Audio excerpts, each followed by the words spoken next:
What? Yeah. Rice farm. Shut up, Jay. It is cool.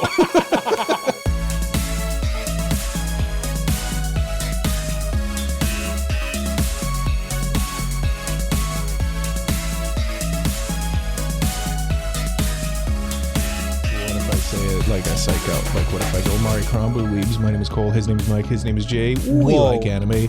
And this is episode 145. Would that wake you up? Yeah, it did wake me up. Yeah. Look, he's so full of zest and zeal. I'm so full of life! And on this week's episode... Okay, I can see smells. Gentlemen. Yeah, now he's like, I must awaken. Yes, he's Cameras very are on. good, very good. We're revealing our top 5 video games, and we're gonna see if we can make anime out of them. What studio will they go to, etc. It's basically just a conversation piece for our favorite video games. Hey, and guess what? It's our 3-year anniversary. Wow, 3 years of doing this, talking to my boys. That's awesome. Wow! Congratulations! yeah. So if you could leave a like, subscribe, tell a friend about us, that would be great. But let's get into this episode, gentlemen. I went ahead and I asked some of our listeners what their favorite memories, segments from the podcasts in the past were. In the past 3 years, 3 years of podcasting. Wow, what a unbelievable achievement. A round of applause for us. that was me and Jay high-fiving. That was awesome. Hold on. I'll applause for you. Okay. Wow. Applause for us, Michael. Applause for us. That's true. One of the responses here was from Zero's producer son. Big friend of the podcast.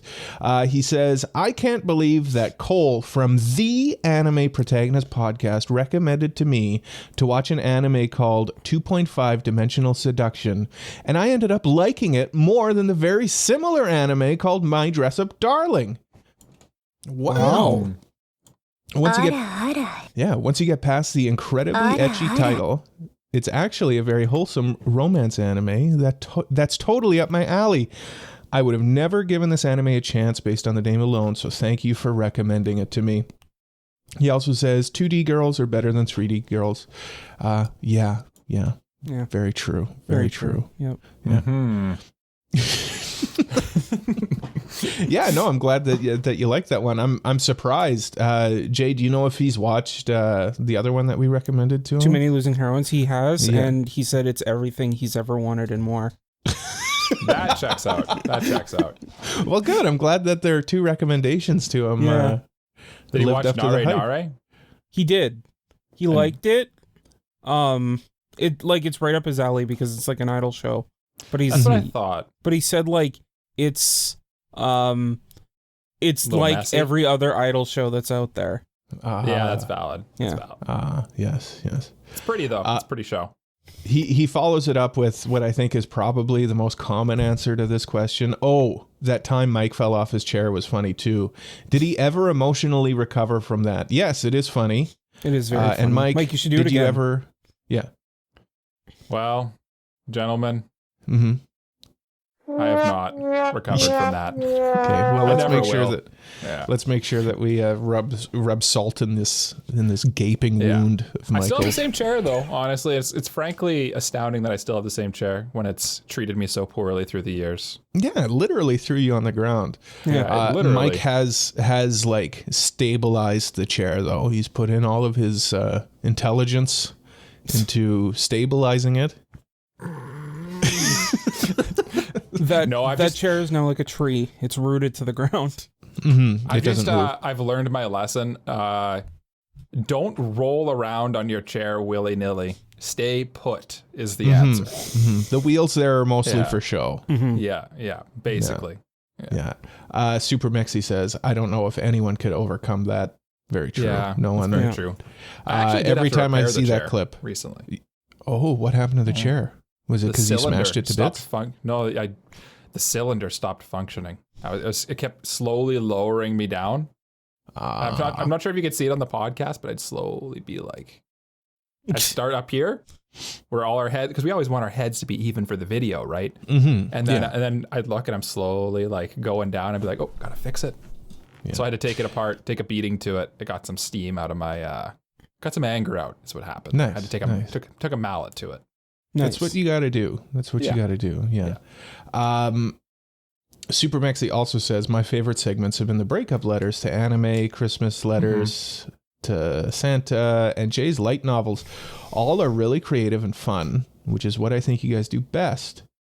Well, I'm inclined to agree. I think that when we get creative, it makes for the best episodes. Yeah.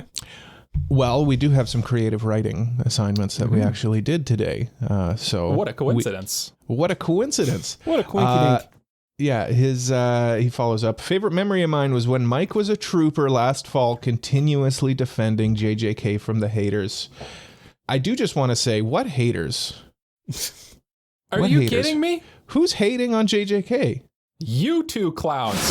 I will fight until the last day to defend JJK from you two haters. Okay? Who pressed this? Who pressed that? I didn't hate JJK. I just didn't watch it. It's the manga that I have an issue with. It's a little. Do you still have an issue with the manga, Cole? I'm curious. No, yeah. At this point, now I'm back on board. Now I'm back. Yeah. That's all it took. Just solid. One eye less is all. Yeah, that's fine. That's all good. He just needed someone to pop out of a box. Yeah, pretty much. Exactly. Yeah. Takato fan 1986 says, I really enjoy Mailbag. Well, so do we. Keep sending those Mailbag questions in. Yeah. We will answer them. One of the coolest parts about the podcast, in my opinion, is that we have like kind of baked in interaction with like the listener. I like that a lot. Yeah. And the last one here that was sent in from the tribal chief of the Mailbag, Kratos, acknowledge him. I remember when Jay spilt Sprite on his laptop. How could we forget? Yeah. Mike said, oh man, is that a throwback? Yeah, it is a throwback. It is a throwback. What episode would that be even? Like, that's got to be like in the first 20 for sure. That was like, and it was like Disney Vault now. Jay, it was like a brand new laptop Vault, too. Yeah. Yeah. We literally had to get Jay a laptop for the podcast. To destroy the room echo. Mm-hmm. And then he spilt Sprite all over it. Well, I have Dr. Pepper today. Maybe keep it away. Keep it away. So yeah, I just wanted to go over some of the stuff that was sent in, but maybe what I'll do right now is I'll just hi, how you doing, boys? What's new? What's happening? How's your week been? It's been good, chaotic. We were just talking before the podcast, and I feel like this is like well worth talking about, is like the soda hardness scale, which I feel like we intuitively understand. Like, boys, name the softest soda right now. The softest soda? drink. The softest drink. I feel like 7-Up or Sprite for me is the softest. I'd say cream soda. Oh, cream soda's soft. Yeah. It's soft, but it's got a little bit of heaviness to it because it's kind of thick. But so see, syrupy. that makes it soft to me. Yeah. Like I hear the term cream soda and I think of like a cloud. Yeah, it's like you're drinking a cloud. It's true. That is true. And it goes down good, especially like a cream soda float. Ooh. What's the best float? What's the best float? Root beer? Easily. A&W root beer float. You know, I've never had an A&W root beer float. Well, I know what Jay's never had this? What? That's... If only we had a drop for that. Jay's never had this. We finally remembered to use Jay's drop. That was the first I think drop. that was the debut of that that drop. Hardness scale. I told the boys I rate my soda hardness on like a level of like 90s extreme. You know? Okay. Like edginess. Like how radical something is. So like Mountain Dew, that's like the hardest soda. Okay. Yeah. I feel like Mountain Dew is hard in terms, because it's just like you're not drinking. To me, it's like how casually you sip it. Like I'm not having a Mountain Dew and just relaxing reading a book, you know? Like a mountain, that's not what a mountain, it's in the name. You're Mountain Dewing, you know? Like Yeah. If you don't have any relaxing. Doritos with that Mountain Dew, you're doing something wrong. Has there ever been a more perfect combination than Doritos and Mountain Dew? Yes, I'll tell you. Mountain Dew, Baja Blast, and Taco Bell. Ooh, the They Baja literally Blast. formulated Baja Blast to go with They Taco brought Bell. chemists in Yeah. to formulate the flavor to match with Taco Bell flavors. The Doritos Locos Tacos from Taco Bell. Oh, God, you're making me want some Taco Bell. I love Taco Bell. I haven't. He's got to wipe the spittle away. If only we had a drop of the Taco Bell sound. No, then I'll literally start foaming at the mouth thinking of That a would be cheesy gordita crunch. that would Or be a very Crunch Wrap specific. Supreme. I think I've had Taco Bell like maybe 4 times in my life, and all 4 of those times were with Mike and his wife. Probably. We're fans of Mexican food in general, so. And Yeah. I feel like Taco Bell is like, is it Mexican food? It's really. inspired by It's American citizens of Mexican Mexico. food. Yeah. Yeah, It's yeah, inspired yeah. by. Yeah. I was gonna say, the people who actually like Mexican food will be getting nasty letters for that comment, Mike. That's okay. I'm hate me all you want. I'm not going to change my views on Taco Bell. Hey, Soda hardness ratings though. Soda hardness. Oh What's yes, the hardest? yes. The hard. Well, I said Mountain my Dew. pick. Mountain Yeah. Dew.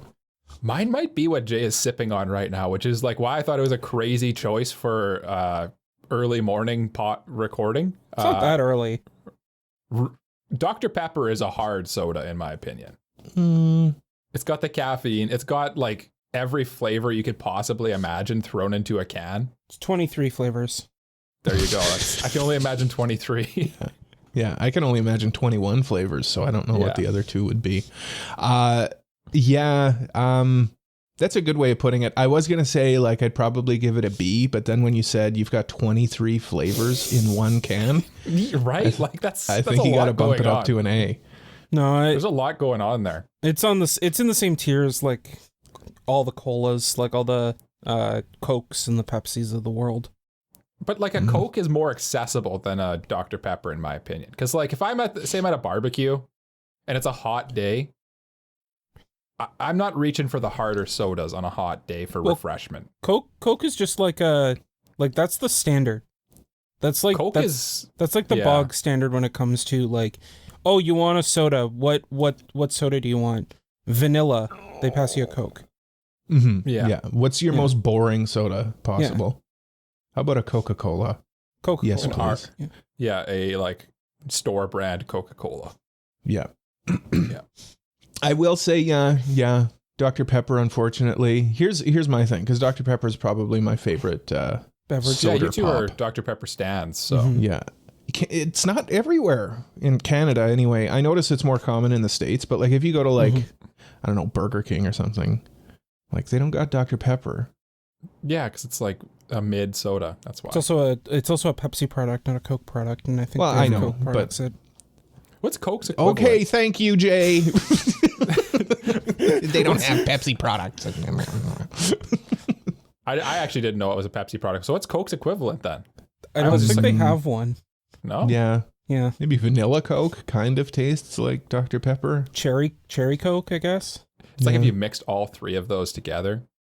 Yeah. Probably Well, be it's all close. flavors. Exactly. It's got 23 flavors. I'm sure vanilla and cherry are 2 of them.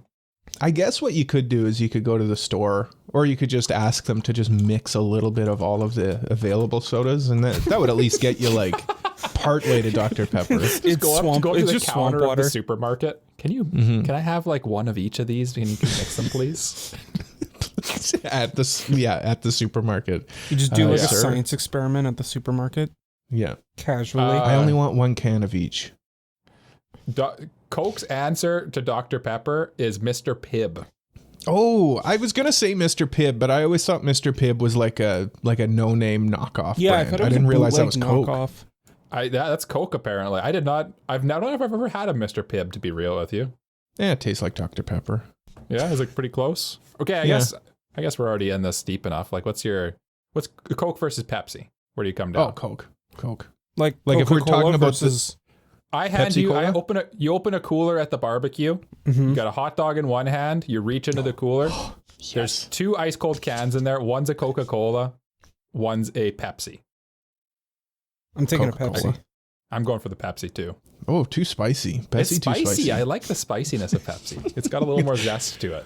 Mike, Coke's too that's sweet. surprising. I was going to say, I find Pepsi sweeter than Coke. It is objectively sweeter, but it's got the bite to distract you from the sweetness. No, I'm a Coke guy. I'm a Zesty, Coca-Cola guy. like me. It's I don't know. It's sweet and it's got that bite. Yeah, kind of like Barks, or like honestly, Dr Pepper's kind of got that bite too. It's got that dog in it. Yes, I will say, water all over my monitor there, Jay. Give it a I bath. will say, I can't remember the last time I had a Pepsi Cola though. No. No, No, I haven't had a Pepsi in a long time. you are due. Yeah, I might be. I have a funny. Remember Pepsi Twist? Do you guys remember that? Vague. The name rings a bell. It was Pepsi, and it had like bit of lemon in it, lemon flavoring. Okay, that sounds good actually. That does It sound good. was good. I enjoyed it. My friend enjoyed it. The wasps that chased us on our bikes also enjoyed it. I had a full can of Pepsi Twist, sipping it, riding my bikes with my friend in my hometown. And the wasps would not leave me alone. And I threw the can of Pepsi, and the wasps, the cloud of wasps that followed me, just beeline. It was like the T-Rex when the T-Rex is chasing Alan Grant, and he throws the flare. the flare, and it's like distracted by it. Yeah. So it gave me enough time to escape the That's good. hornets that were chasing. That's what they were really after anyway. They were going to kill you to get to the Pepsi, so you might as well give it to them, right? Yeah. Not just Pepsi. Pepsi Twist. That's right. Yeah. It was pretty good. Have you ever How had hard, Pepsi how Clear? hard was Pepsi Twist? How hard was Pepsi Twist? Maybe slightly harder than a Pepsi. It was just like a tickle of lemon flavor. Okay. I've also Never never, had had Pepsi Pepsi Clear. Clear to answer Jay. Yeah. No. I don't know what it is. Like, I already know that Pepsi and like Coca-Cola, it's already basically battery acid. But something about the Pepsi Clear, the fact that it's clear makes it even less trustworthy, right? Yeah. Which What is are funny you hiding because, with like, your clearness? it's funny though because like the point of Pepsi Clear was to make it look more like trustworthy. Yeah, And it doesn't work. It had the failed. opposite effect. Well, it did fail because it barely sold when it first came out in the 90s. Yeah, because I feel like it's just so wrong. Like, just part of the enjoyment of a nice glass of Coke is that when you pour it, it looks nice and dark. You see all the bubbles, all the It's ice like a beer. cubes in there. It's like almost like a beer. It's like kind of the same sensation as a beer. That's a good way to put it, Jay. But like then clear? I don't know. I'd rather it's just the things don't add together. It just doesn't. It's just a whole image. It's like if I came in here with a shaved head, you'd be like, "Who's that guy?" Yeah. You know? Something about Or it. Cole, It feels actually, like Mr. Hair over there. It feels like you must have had to have added like I don't know, like antifreeze or something to it to make it clear. I don't know, something about that. Like it's like, what did you add to this to make it so clear? They just don't put in the dye. Is all it is. I think that's that's literally it. It's like it is clear, but they like dye it to that color for like our preference to make it look like really good. Yeah. And it works. And then Give me some more of that red 40, baby. some dummy at PepsiCo looks at the incomplete formula for Pepsi and goes, "Hold on a second." I honestly wonder if it was like a there's a commercial like one of there those situations. Go ahead. There's a commercial there that I like that we're coming up with here is like the commercial would be the nerd who's got like glasses, they're all taped up, and he's like, I forgot to put the dye in the Pepsi when we sent it out, and they're like, no problem, that's Pepsi Clear. Yeah, that's Pepsi Clear now. Yeah. I bet you it's actually like a situation where maybe like they were like, this red 40 is getting kind of expensive. I wonder how they'd like it clear. We don't. The answer is we don't. Like we it don't clear. do that. No. Yeah, we Never don't do that again. Who let him cook? Yeah. Stop cooking. Get out of the kitchen. Speaking of, have you guys ever had New Coke? No, New Coke was like from the 80s. Jay, how old do you think we are? Have you guys never had Coke when there was cocaine in it? Yeah, you guys remember? Cocaine Remember was when like, they used to sell like Coke, the 50s soda or in the 60s. pharmacy? No, that the cocaine and coke was like early 1900s. We were born in the late 1900s. Yeah, Jay. Yeah, I'm not talking about the cocaine thing. Oh. No, New Coke, I think they discontinued in like the mid 80s, Jay. I thought it was the mid 90s. No, I think they went back to classic Coca-Cola. Well, because you know what? It sold so badly. Yes, Jay, we know you're going to be looking it up. Well, I need He's to gonna look it up. While he's looking it up, I did. discontinue July 2002. What? What? Well, no, I haven't. Then I've only had classic Coca-Cola. I might have. I wouldn't have remembered it. It was 'Cause when it was introduced to be discontinued, like I was 9. a new formula for Coke. Nobody Okay. liked it. Nobody liked it. That's Yeah. why they discontinued it. Yeah. It's valid. Mike, Don't what change were it. you Just gonna- what's wrong with original Coke? Maybe Yeah, occasionally put the throw cocaine vanilla in back. there. Yeah, Yeah. put the cocaine back. Put the cocaine back. Come on. You know what's a- Cocaine back in Coke. You know what's one of my favorite fun facts about soft drinks too? What's that? Root beer. Yes. Mm-hmm. You have never tasted a true original recipe root beer. And do you know why? Why, Mike? Because the sarsaparilla root Mm-hmm. Uh-huh. is it causes cancer. It's like toxic to you. Oh, And that's what It's they a used to make it carcinogen? out of. Yeah. It's a carcinogen. And then they like basically were like, well, we just have to like come up with like alternatives, and then gotta figure this out. how How do we gotta work figure this out. around How do we this still dilemma? sell root beer? yeah. Well, How do it's we like make bananas. money while not killing people? It's like bananas. Like banana flavoring doesn't taste like a banana, Yeah. but apparently that's what bananas Yeah. used to taste like until we GMO'd them to death. It's also same thing with watermelon. Watermelon flavor doesn't taste like that, or it doesn't. No. Watermelon doesn't taste like Yeah, watermelon that's flavor. true. Yeah. Yeah. Yeah, onto something, watermelon, Jay. overrated fruit too, by the way. I'm not a True. big watermelon guy. True. Yeah. I'm not a watermelon guy either. Too much work. Yeah. Too much Yeah. work. What do you do with it? It's this huge melon. And then you got the seeds. Ugh. Oh, the seeds. I don't find it's a whatever. lot of work, but it's just like I don't know. I'd rather just have a glass of water rather than eat solid water.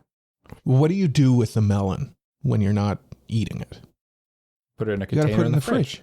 It's huge. And then it rolls if I got- around in the fridge I because it's couldn't. round. I couldn't put a watermelon in my It's fridge big. right now. Zaina will buy the watermelon every here and there, Mm-hmm. but like she will eat about half of it. So sometimes Yeah. we'll buy the half watermelon that they sell at stores, and that's kind Yeah. of the right amount. Because like Yeah. the big like country bumpkin watermelon that you get, it's like what are you doing with that? That's like you have to bring it to the cookout. You That's picked the that out answer. of the patch. Yeah. Fresh. Wow, look at this. Look at this bad boy. Yeah.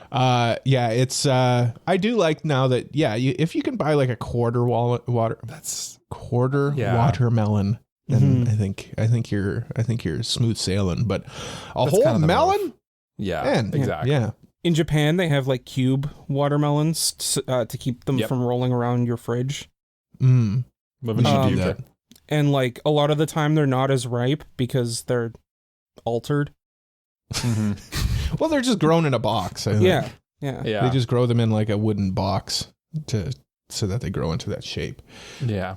It's not some weird alien watermelon, but I like to think it is. I like to think you know, that it's that's more how it fun works. that it is. I think. We're not Yeah. talking about Pretend it alien is. coal. Well, gentlemen, how about Oh, I no. tell you my tier list for the alien movies? No. Okay, fair. I think we have time. For Oh, you to okay. quickly give us your tier Cole, we list. have time for your S tier. Okay. Well, SS, alien. S, Okay. aliens. Okay, I'm just going to rank them. Aliens. Aliens 3. It's actually a lot better than I remembered it being. Okay. Then I'd probably... Yeah, I know. Then I'd probably go... Cole, how much is the PS5 worth in Australia? I don't know.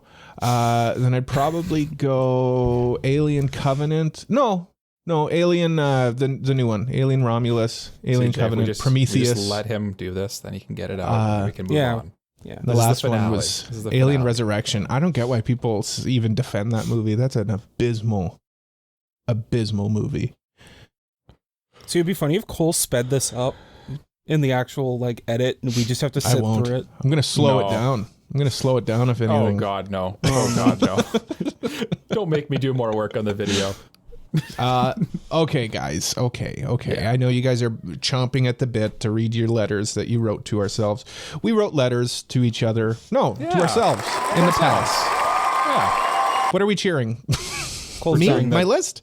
The Alien done. saga has completed. Yeah. Thank you. Oh, it's never done. It's never done. Now, where would I put Alien Isolation in there? I don't know. I'm too scared to play that Have you game. played any of the Alien games? No. No? Most of the Alien games are bad except for Isolation, and I'm too scared of it. Mike played Isolation. It's good. It's a good What game. was the new one? The newest one?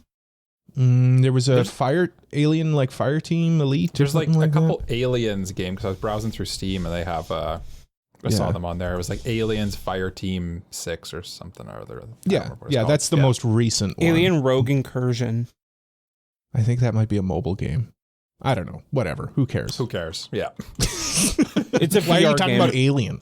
Oh, it's a VR. Oh, that would be scary. That would be a scary It would one. be scary. Yeah. Oh, I really want to get a VR setup. Anyway, enough Alien. Anyway. No more Alien. I'm done. I'm ready to move on. You guys keep bringing it up. You guys keep bringing up the Ridley Scott masterpiece Alien from 1979. I still starring think Sigourney about that Weaver. review where that guy's like, "Oh, this movie's so good, but if only there were more of them." And then they review Alien 2 or Aliens, and it's like, holy!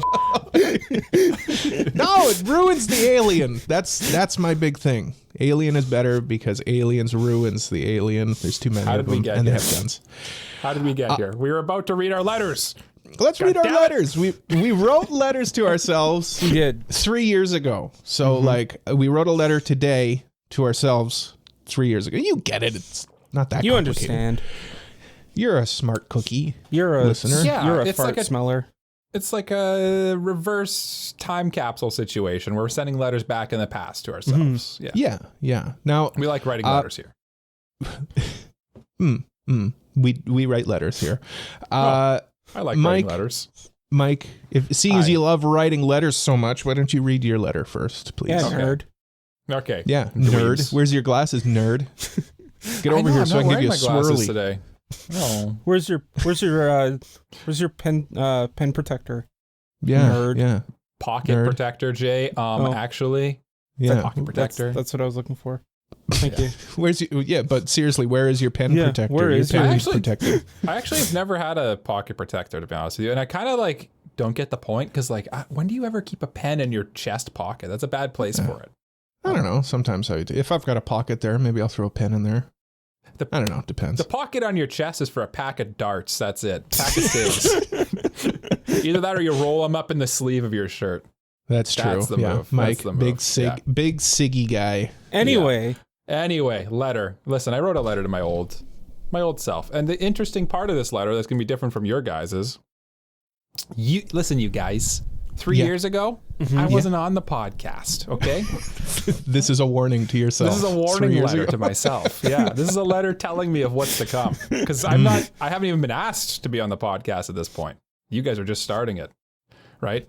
yeah. Okay, here we go. Here we go. It just starts run.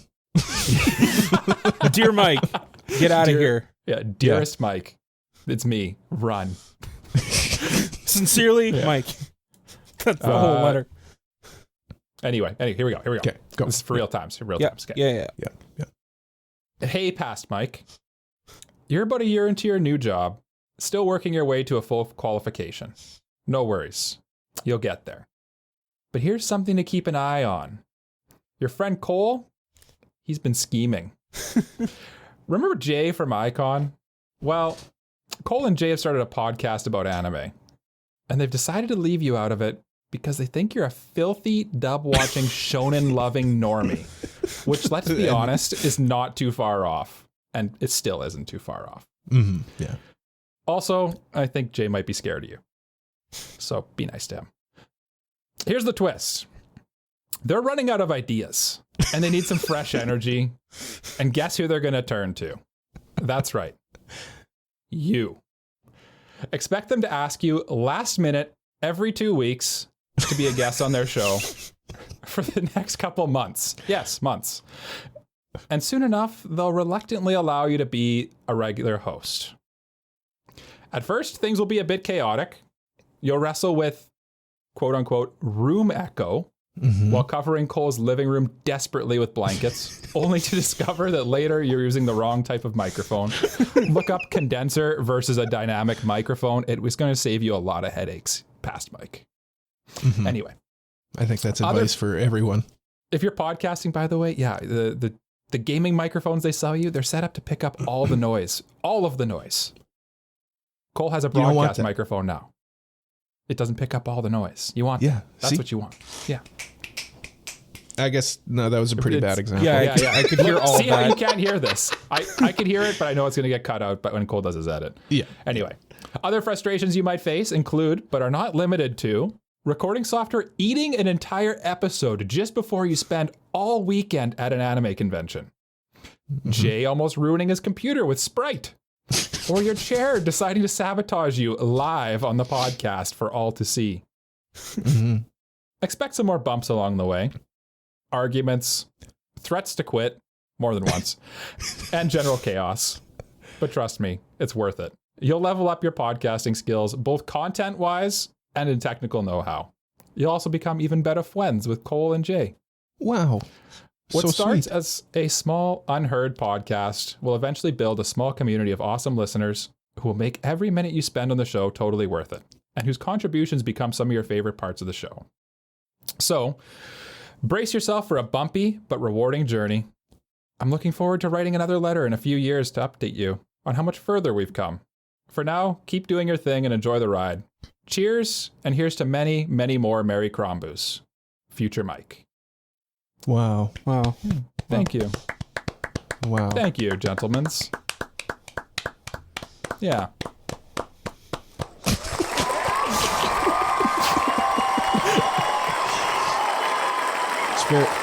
It's a very nice letter, Michael. It was. Very Thank you. It was sweet. Girthy, but Very wholesome.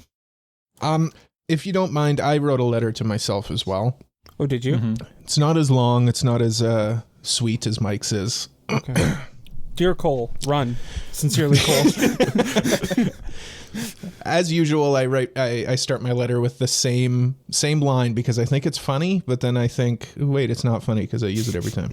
Dear Cole, I hope this letter finds you well. I use that line on every one of my letters. do you? Yeah. Oh. I'm currently writing to you from my penthouse suite in Tokyo. Imagine money, fame, drugs. All because you started a podcast. No, I'm just kidding. You're still in the same city doing the same thing in the future, but now you have a podcast. Whoa, you're instantly way more interesting. In reality, I'm writing to you on my phone while I sit in the lunchroom at work because your co-host said we should write letters to ourselves for our 3-year anniversary. That's right, 3 years, 145 episodes. You're going to start doing episodes weekly. Woo! Bruh. First things first. Jay will eventually agree to do the podcast, and let me say that the pain you feel trying to edit the first episode will fade. You'll get better at it, but you won't figure out how to get rid of room echo. Just give up. Just record online. It's true. It's true. Honestly, things got way better once we went on. Yeah. It's so much easier. Also, don't worry about being so regimented with your topics. Just relax. Chat with your boys. That's right, boys. Plural. You will invite Mike on as a guest soon, and he won't leave. Ever. Bruh. Bruh. This is a warning, and it's up to you how you act on it. Seriously, though. What's with the drops? I don't know. I have access to the soundboard this week. Seriously, though, what you'll get out of this is worth the stress of editing and the anxiety of recording. You'll make friends with people all over the world just because you decided to ask Jay to do a podcast. I'm very bad at ending letters. Yours truly, older, fatter Cole.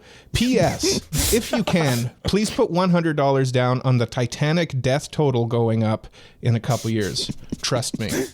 It's a good take. Yeah, that is a good take. Yeah. Let's listen No for one the would ever crowd's see that reaction. coming. Let's listen for the crowd's reaction to your letter. Meh. Hello? What?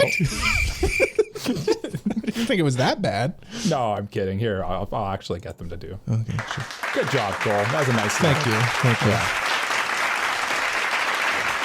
I'm not a very good creative writer. I think you are. I think you just are very self-critical of your I thought that was a great letter. Yeah. Oh, thank you. Thank you. It was great. They're really more. Here's the thing. Here's a little peek behind the kimono here. They're really more of speeches than letters. Yeah, really. And you're a good speechwriter, so. Jalian, my friend, you told us before starting the podcast, you said, listen, Mike and Cole, I wrote the best letter ever. It's also the longest letter ever written. That sounds very lame and boring and dumb and stupid. I don't think so. I think it I will don't think be. so either. Yeah. I think the way that you sold this to us, it's going to be the best letter ever. I think so too. Nah, I think it's going to be lame and boring and dumb and stupid. We got a new drop. Yeah. All right, Jay. All right. Take it away. Get all the jitteriness out. Okay, take Dear your bet. Is Jay. Jay gonna cry? Is he gonna cry? Nah. Dear Jay, run. Okay. Sincerely, Jay. Don't take those car rides from Cole. He's poisoning your mind. He's toxic boy. Dear past me. Wow, it's been 3 years already, huh? I still remember the time I got the text from Cole suggesting we start an anime podcast and thought to myself, this is never going to work. Our schedules are going to constantly conflict. Weeks will be skipped, and eventually the podcast will drift into a distant memory. Not too long after that, the idea turned to a concept, and that concept later became a plan. Before I knew it, I was sitting in Cole's living room at a kitchen table ready to record our pilot episode. For the life of me, I still can't even remember what it was about. Hold on. I love that line. Sitting at Cole's kitchen table in his living room. I just want to make it clear. None of that is untrue. We would move my kitchen table from my kitchen into the living room every time we would record. I just thought that's blankets everywhere. And any hard surface, I'd put a blanket over. Okay, Jake, keep going. And it worked, at least to some degree. Okay, it sucked, but we had an idea of what we wanted, and we were off to the races. A Twitter account was made, Cole whipped up a working cover, misspelling protagonist, and suddenly all we needed... Oh, Cole, that's so funny. Here's live reaction of Cole spelling protagonist. Basically. There wasn't spell check in that paint thing that we'd use. That's hilarious. And suddenly all we needed to do was solve that damn room echo problem. Oh well, I guess Cole can fix it in post. Sorry about that 3-hour episode, by the way, Cole. I couldn't. I like that room echo came up in all three of our The original co-host was room echo. Yeah. And it wasn't even echo. It was just it's just a very sensitive mic. Yeah. Not too long after that, we invited Mike on as a guest. And again. And again. Okay, maybe we took quite a while before officially adding him on. I still remember getting a random Instagram message from Cole awkwardly asking me if I'd be okay with adding Mike as a permanent host. But the show felt solidified with his albeit late addition.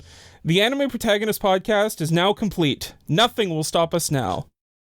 Okay, maybe that is pushing it past me. You're a ground level podcast with zero backing and an education and creative rating. Chill, dude. But I'm glad you changed your mind to start AniPro. Despite all the ups and downs, this little show has been a great constant in the week-to-week grind, and has become somewhat of an oasis I know I can turn to when I feel down on myself. That's not even mentioning all the cool opportunities that have come from it.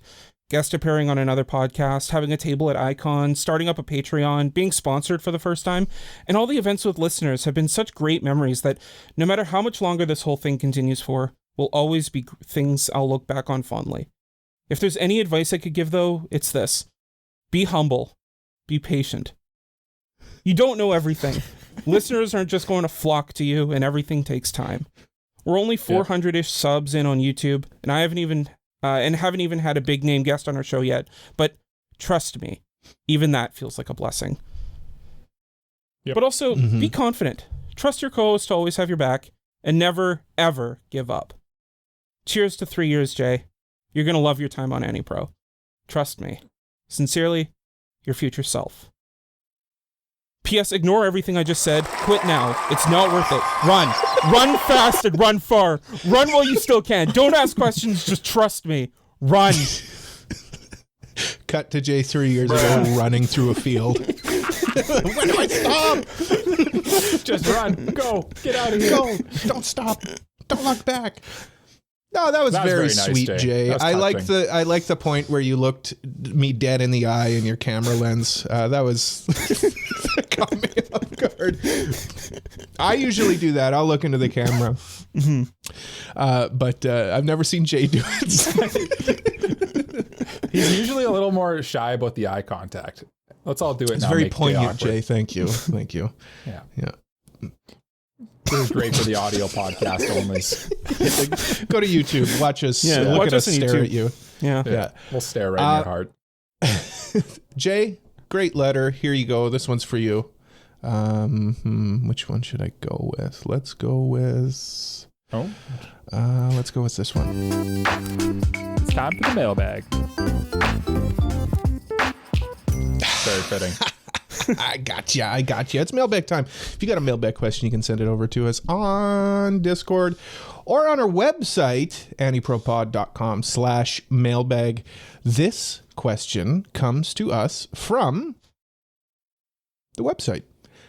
It's from my least favorite name for somebody who's to send us in a mailbag question. It is Darth Vader looks silly, which is absolutely outrageous to say. If you were in an action anime, what's your go-to outfit? Darth Vader's costume. That's what I'm wearing. Oh, Out of spite. That's right. his That's what I'm outfit is wearing. literally designed because he doesn't have arms or legs. Well, I'll cut my arms and legs off out of spite. He's sneaky a mech. He's sneaky a mech suit. He's more machine now than man, twisted and Yeah. evil. Yeah, I don't know, some kind of armor.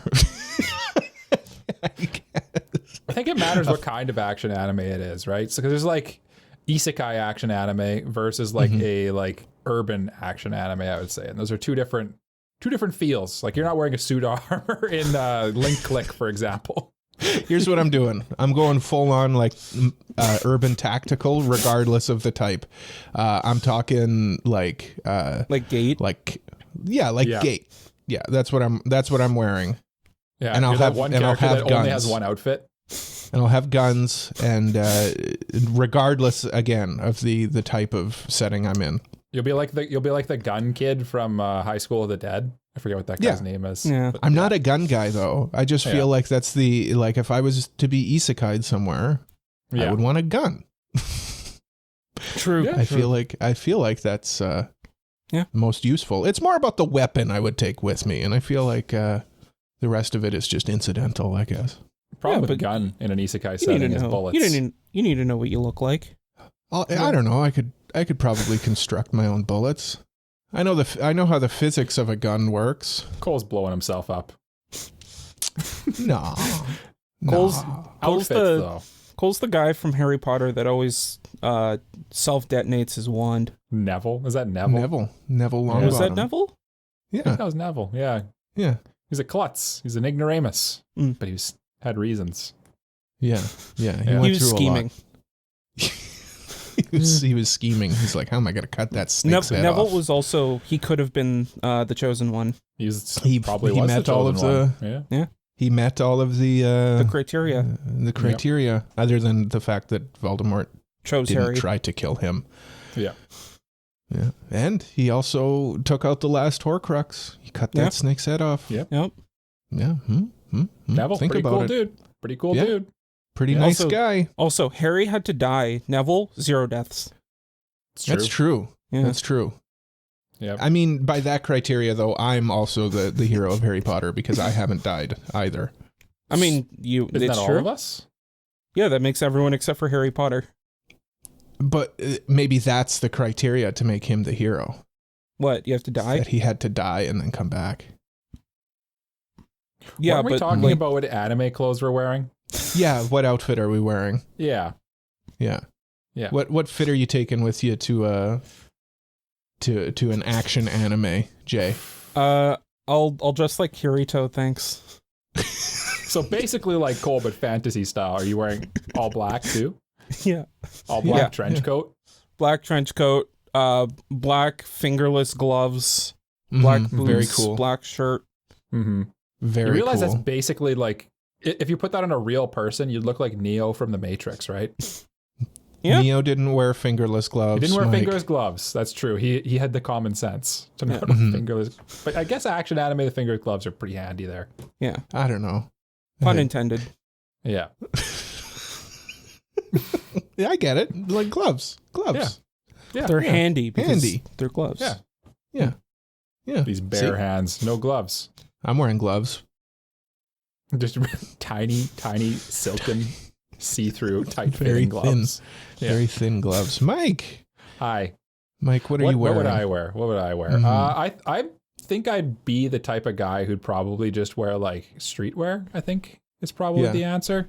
Yeah. Just like a t-shirt and pants, or like kind of something along those lines. I think. Like I'm thinking like Jujutsu Kaisen, or maybe it'd be like a school uniform, like a cool school uniform type of guy. Okay. See that? Yeah. You know, where like if they have it the blazer unbuttoned and they have the collar popped, maybe, you know. Don't pop the collar. Not pop. I use the wrong word. The collar's not buttoned up all the way. Oh, okay. yeah, Okay. That's Okay, what I meant. okay. Pop Yeah, collar, not a good look. Don't pop the No, collar. not it's not 2003 Has never anymore. and will never be a good look. But yeah, I think that's like, I'm thinking in Windbreaker. Yeah. From okay. the last season. Okay. Like Okay. I feel like that'd be my move. A little more laid back, a little more casual, but still, I don't know. Yeah. No. Here's Presentable. what I think it would actually be like. We would be transported to another world. Mhm. We would be, I don't know, it would cut to us. We'd be like curled up in a ball in a back alley, naked, crying, being like, I don't know what to do. Everyone here speaks Japanese and I don't know Japanese. Mm-hmm. Yeah, that's what it would be like in reality. I got all my clothes taken from me by a group of delinquents. They beat me up and stole my clothes. It's like the Terminator coming back in time. You have to go naked. Apparently that anime is really good, by the way. Yeah, I've heard the good Terminator things. anime is really good. Yeah. You should probably check it out. Our seasonal Yeah. wrap up is coming up in a few weeks, so It is. I feel like we need to at least watch that one. Yeah. At least one of yeah. us. Yeah, or all of us together At in the one same room, time. naked. Whoa. Well, yeah, it's just exactly like when you go into Yeah. a new world, you come in naked, right? Yeah. Yeah. Yeah. I did this for the Terminator. Raw dogging it. I don't know if that means what you think it means, Jay. I think in this case that makes sense. Exactly what. What do we do? Oh, right. We got a second half of an episode to get into. We do. Yes. Yeah. Next week, by the way, we are going to be revealing the winner of our listener's choice poll for our next listener's choice anime. Vote's been tabulated. We know what it is. You don't. You don't yet. But Yeah. there is something in the way. Something in the way. Oh, Cole doesn't know that song. Never mind. Yeah, I do.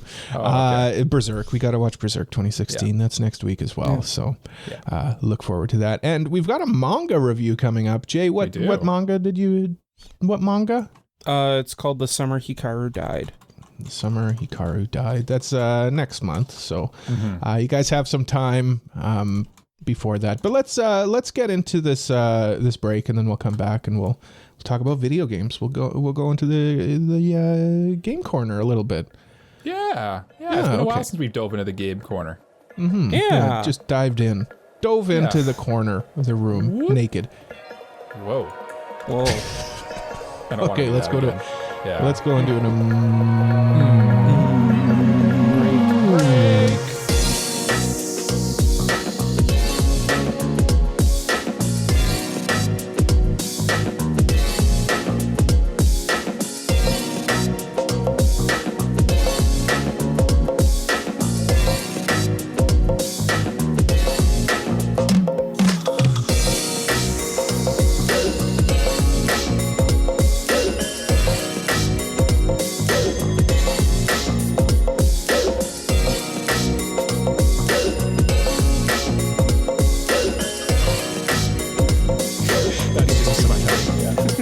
some time to think You of that. absolutely do know in your heart what's number 10.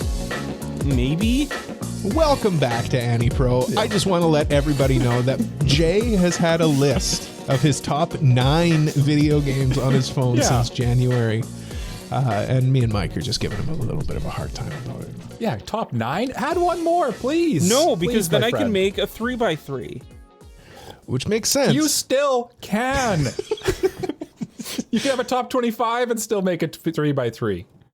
Yeah, but then I don't have to exclude anything from the list. That's true. But like, aren't you already by extension excluding the top 10, the 10th one from your top list? Yeah, but I mean by that argument, I'm also excluding the top 100. That's true. That's true. True. You're excluding in Infinity games -9. Yes. We have in this this half of this episode, we have selected our top 5 video games in order. I was told to put them in order. Which I'm surprised I'm the one pushing back on this. Usually, to be honest, Jay has a tough time actually ranking things. But you were ready to go. Well, yeah, I mean, it's been ready since January. Yeah. He's been waiting for this day.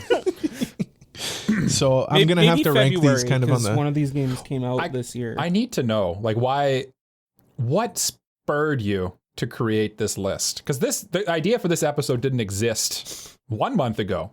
And you had written this down 8 months ago. Well, I was doing 3x3s for like manga, games, light novels, and just to have them, just to have it ready. You never knew. It's like me with my Yu-Gi-Oh deck. I'm always carrying. But 3x3s are unordered. Well, if you don't, I mean, that's your choice. You can choose to order them. It's all according to the scheme, gentlemen and ladies, and them. Ladies, gentlemen's, and they, thems. Ladies... What's the word? Ladies, bros, and non-binary hoes. There we go. There we go. I was trying to think of what it was. Yeah. All right, Isn't it guys. bitches, bros, and non-binary hoes? It absolutely is. You're correct. I'm going to beat the shit out of both of you, okay? And if you guys don't stop doing this, I'm going to talk about aliens some more. What? Video games. Video games. Yeah. Yes. So we've assembled our top 5 We're in the video game games. corner. Yeah. We're in the, right, yeah. Okay, we're in the game corner. Yeah. Welcome to the game corner. It's been a minute since we heard this drop. Yeah. It's been a hot minute. Had to blow the dust off of this one. Yeah. Game corner. Okay. So what we're going to do is we're going to go through our list of top 5 video games and we're going to kind of just discuss them. We're going to see if they would make a good anime, maybe what studio we would see doing the anime for these games, and take it from there. What makes it special to us too? Because get to know us a little bit about our games that mean a lot to us, right? Yeah, exactly. Jay, why don't you kick it off? Sure. Because you've had I'm sure you're dying to do this. Yeah. So my number 5 favorite game is a game that I played very recently. It's a game that replaced one of the other games in its series, but I think that this one's just better on a story level. I think this is the newest game on the list, if I'm correct as well. Yep. I think of all of our top 5s here. I think out of any game on that we're talking about today, this is the newest. Technically not, because it's a remake, but True. That's on a technicality level. Yeah. But Persona 3 Reload is Nice. is my number 5. It's more Persona, but like the story of it is just so well done. It gets a lot darker than Persona 5, which I like. It doesn't hold back. And because of its themes and its message, it really makes you care about all the characters. To the point where like I had an existential crisis while playing the game, which is insane. What was it about, if it's not too spoilery? It's very spoilery. Oh, okay. I do want to know. I do, because I love having existential crises from media. I know that's a weird thing to say. No, I seriously, I feel like, because it's good media if it can make you think that hard. Yeah, I kind of want to know what happens, but we'll talk about that off air. Yeah, we'll talk about that later. We're going to try not to spoil anything in any of these games. Yeah. Jay, what would this make it a good anime? I think it would. I think it already has an anime, but like, let's assume some of that it these got a do. remake. Sure. Right? Yeah. Yes, it would make a good anime, and I'd give it to Madhouse. Okay. Yeah. Okay. I could see Madhouse. I'm gonna hold off on the studio that I think would make good Persona anime for maybe a different game that we're gonna talk about later. Sure. Okay. Is it I'll Shaft? say Madhouse. No, it's not Shaft. Okay. You know what? I'm either gonna go Trigger or Shaft for this Science- one. Trigger I'm or gonna go Science Shaft. Soru, I think. I'm gonna go Shaft for this one. Actually, I think. Yeah. Yeah. It's a little bit darker. I could see Shaft doing I that. could just see like that. when I see Madhouse, like I think of games or shows like Death Note, like Death Parade, Overlord, and I think like it kind of fits that mold. I think it fits them. Who did the animations for Persona 5? I think it's That A1. opening isn't it? movie. A1 Was it did A1? the anime, yeah. Yeah. Yeah. So that'd probably be the inside horse on this, I would Yeah. say. Yeah, And then- 'Cause we're they trying did a good to. job. Yeah, we're trying to do like Yeah. a fantasy thing. Yeah, I though. kind of Yeah. cheated though because Madhouse did do the opening for the Persona 4 Golden game. That is a cheat. You're a So- cheater. Kind of Dirty cheating, little cheater. Yeah. Yeah. but Get him. Everybody get him. Let but him know in like the comments it how much of a fits. cheater It's he is. good. It's a good OP. It does. Yeah. Chat, tell this guy how much of a cheater he is. So, Get him, chat. Jay, you've said Persona 3 Reload made you have an existential crisis. But like, why is this your number one Persona game? It's just What like puts this over 5? That's Yeah, kind of I the do elephant put in this the What's over the room. personal 5. connection here? I just Yeah. like I think that the all of the gameplay aspects of this game make sense for the story that it's trying to tell. Like it feels like there's a point to all of the different mechanics, like the fighting. Okay. I mean, it's the same as 5, but like it's still really good. The social links, because of the theme of like living out your life to the fullest. It Carpe like it makes diem. sense. Yeah. As well as like just like the day-to-day grind that like you get in all the Persona games. Like it just fits that theme. Yeah, I'm excited to get this one because I know I eventually will. I'm in the point where I'm just waiting for a good Steam sale, basically. Mm-hmm. And I think it'd be an incredible Steam Deck game for me. So that's why I'm really excited to play this one. Yeah. I'm Which also ones? Was this a PSP game? this so Not originally. Persona 3 originally was a PS2 game, and then it got ported to the PSP. There's Which like one was the PSP game? Was it Persona PlayStation. 4? Persona 3 Portable. Yeah. Okay. Persona I thought 4 was a PS2, or was also a PS2 PS3? game, and then it got a like expanded edition Golden on the Vita.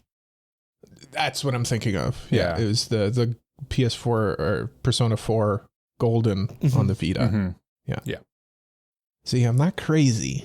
I'm not crazy, okay? The gears There's are turning. also there's two different versions of Persona 3 or Persona 3, isn't there? There's the portable and there's also Persona 3 Fez, I think it's called. that's it. And what's that one on? PS2.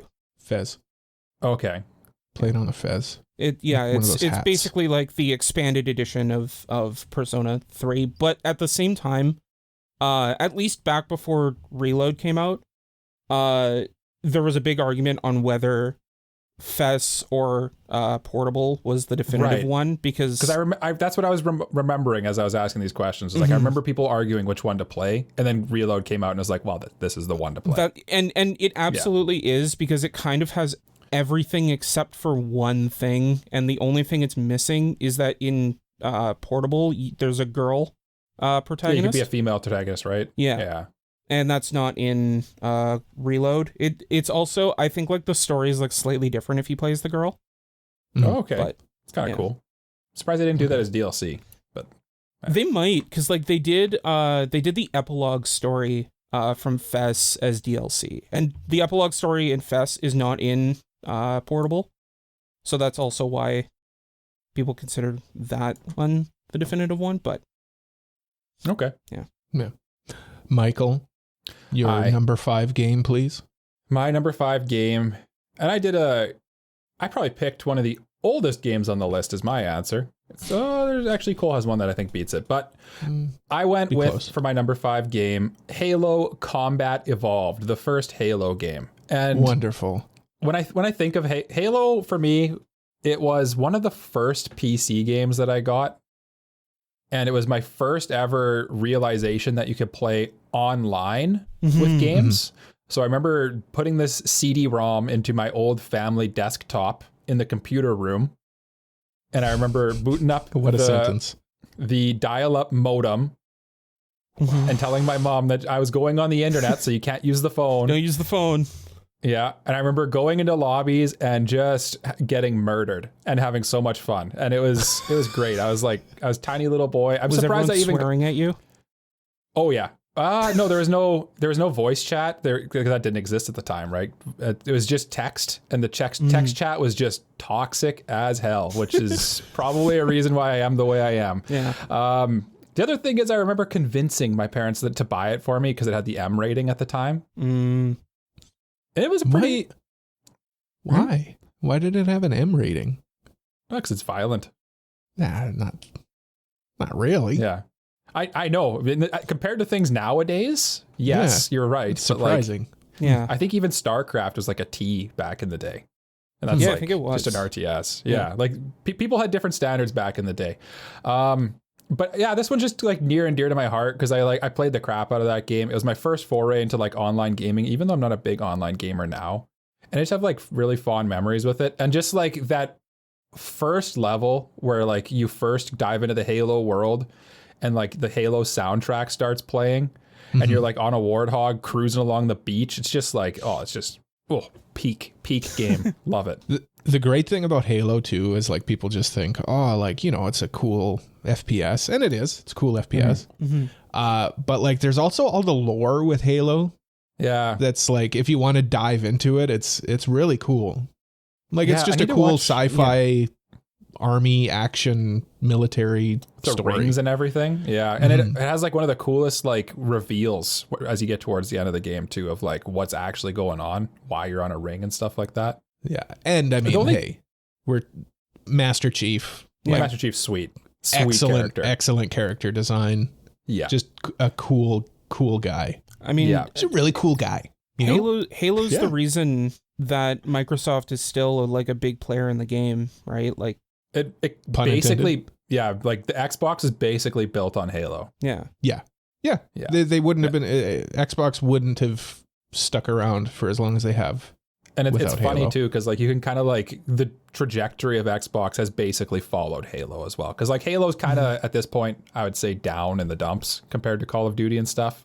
Oh yeah. And so Xbox is also like lagging behind PS5 pretty well, drastically. I mean, at the same time, like Game Pass is such a good such a good service that like why get an Xbox when you can just get Game Pass? I think their intention is to make it so that PCs and Xbox are like the same. Pretty for what much, it's worth. And it seems to be trending that way. But anyway, back to Halo. Does it make a good anime?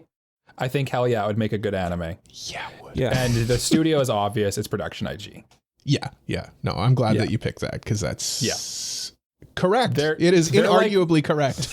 They're like the cool sci-fi studio, and just like they're good enough.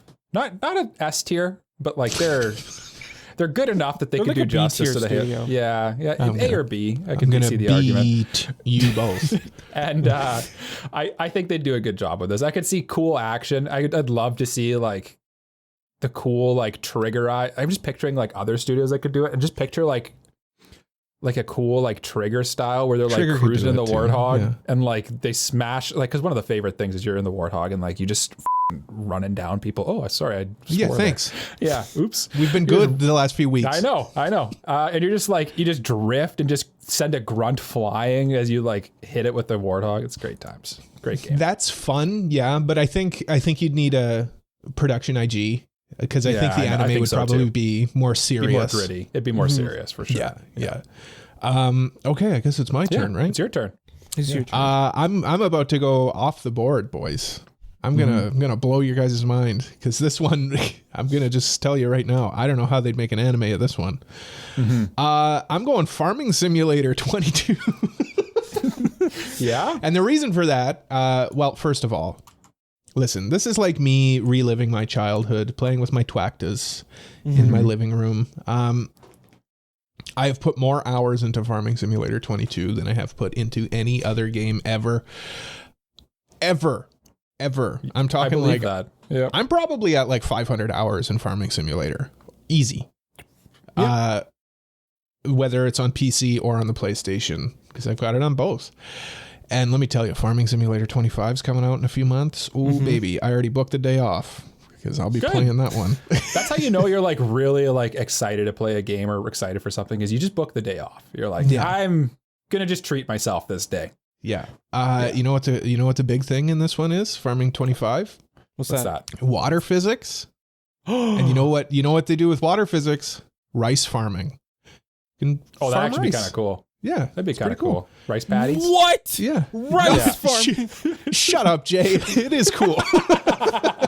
I was trying to encourage him. That's flippantly. Yeah. No but you way. can- Yeah. No, it's educational. No, it's fun. I like Yeah. Farming Simulator. It's such a time sink, and I recognize that. Like, it's not. I wouldn't say like it's a very engaging game, but it is in a weird way. it is. Like, It is. You have to be It's- into sim games for sure. you got to be into sim games. Yeah. Other games that probably wouldn't make the list, like Flight Simulator, I love as well. I feel like games Flight that. Simulator is just missing. Here's the thing with Farming Sim. Yes, it's Farming Sim, but you kind of have like the inventory management. You got other stuff going on.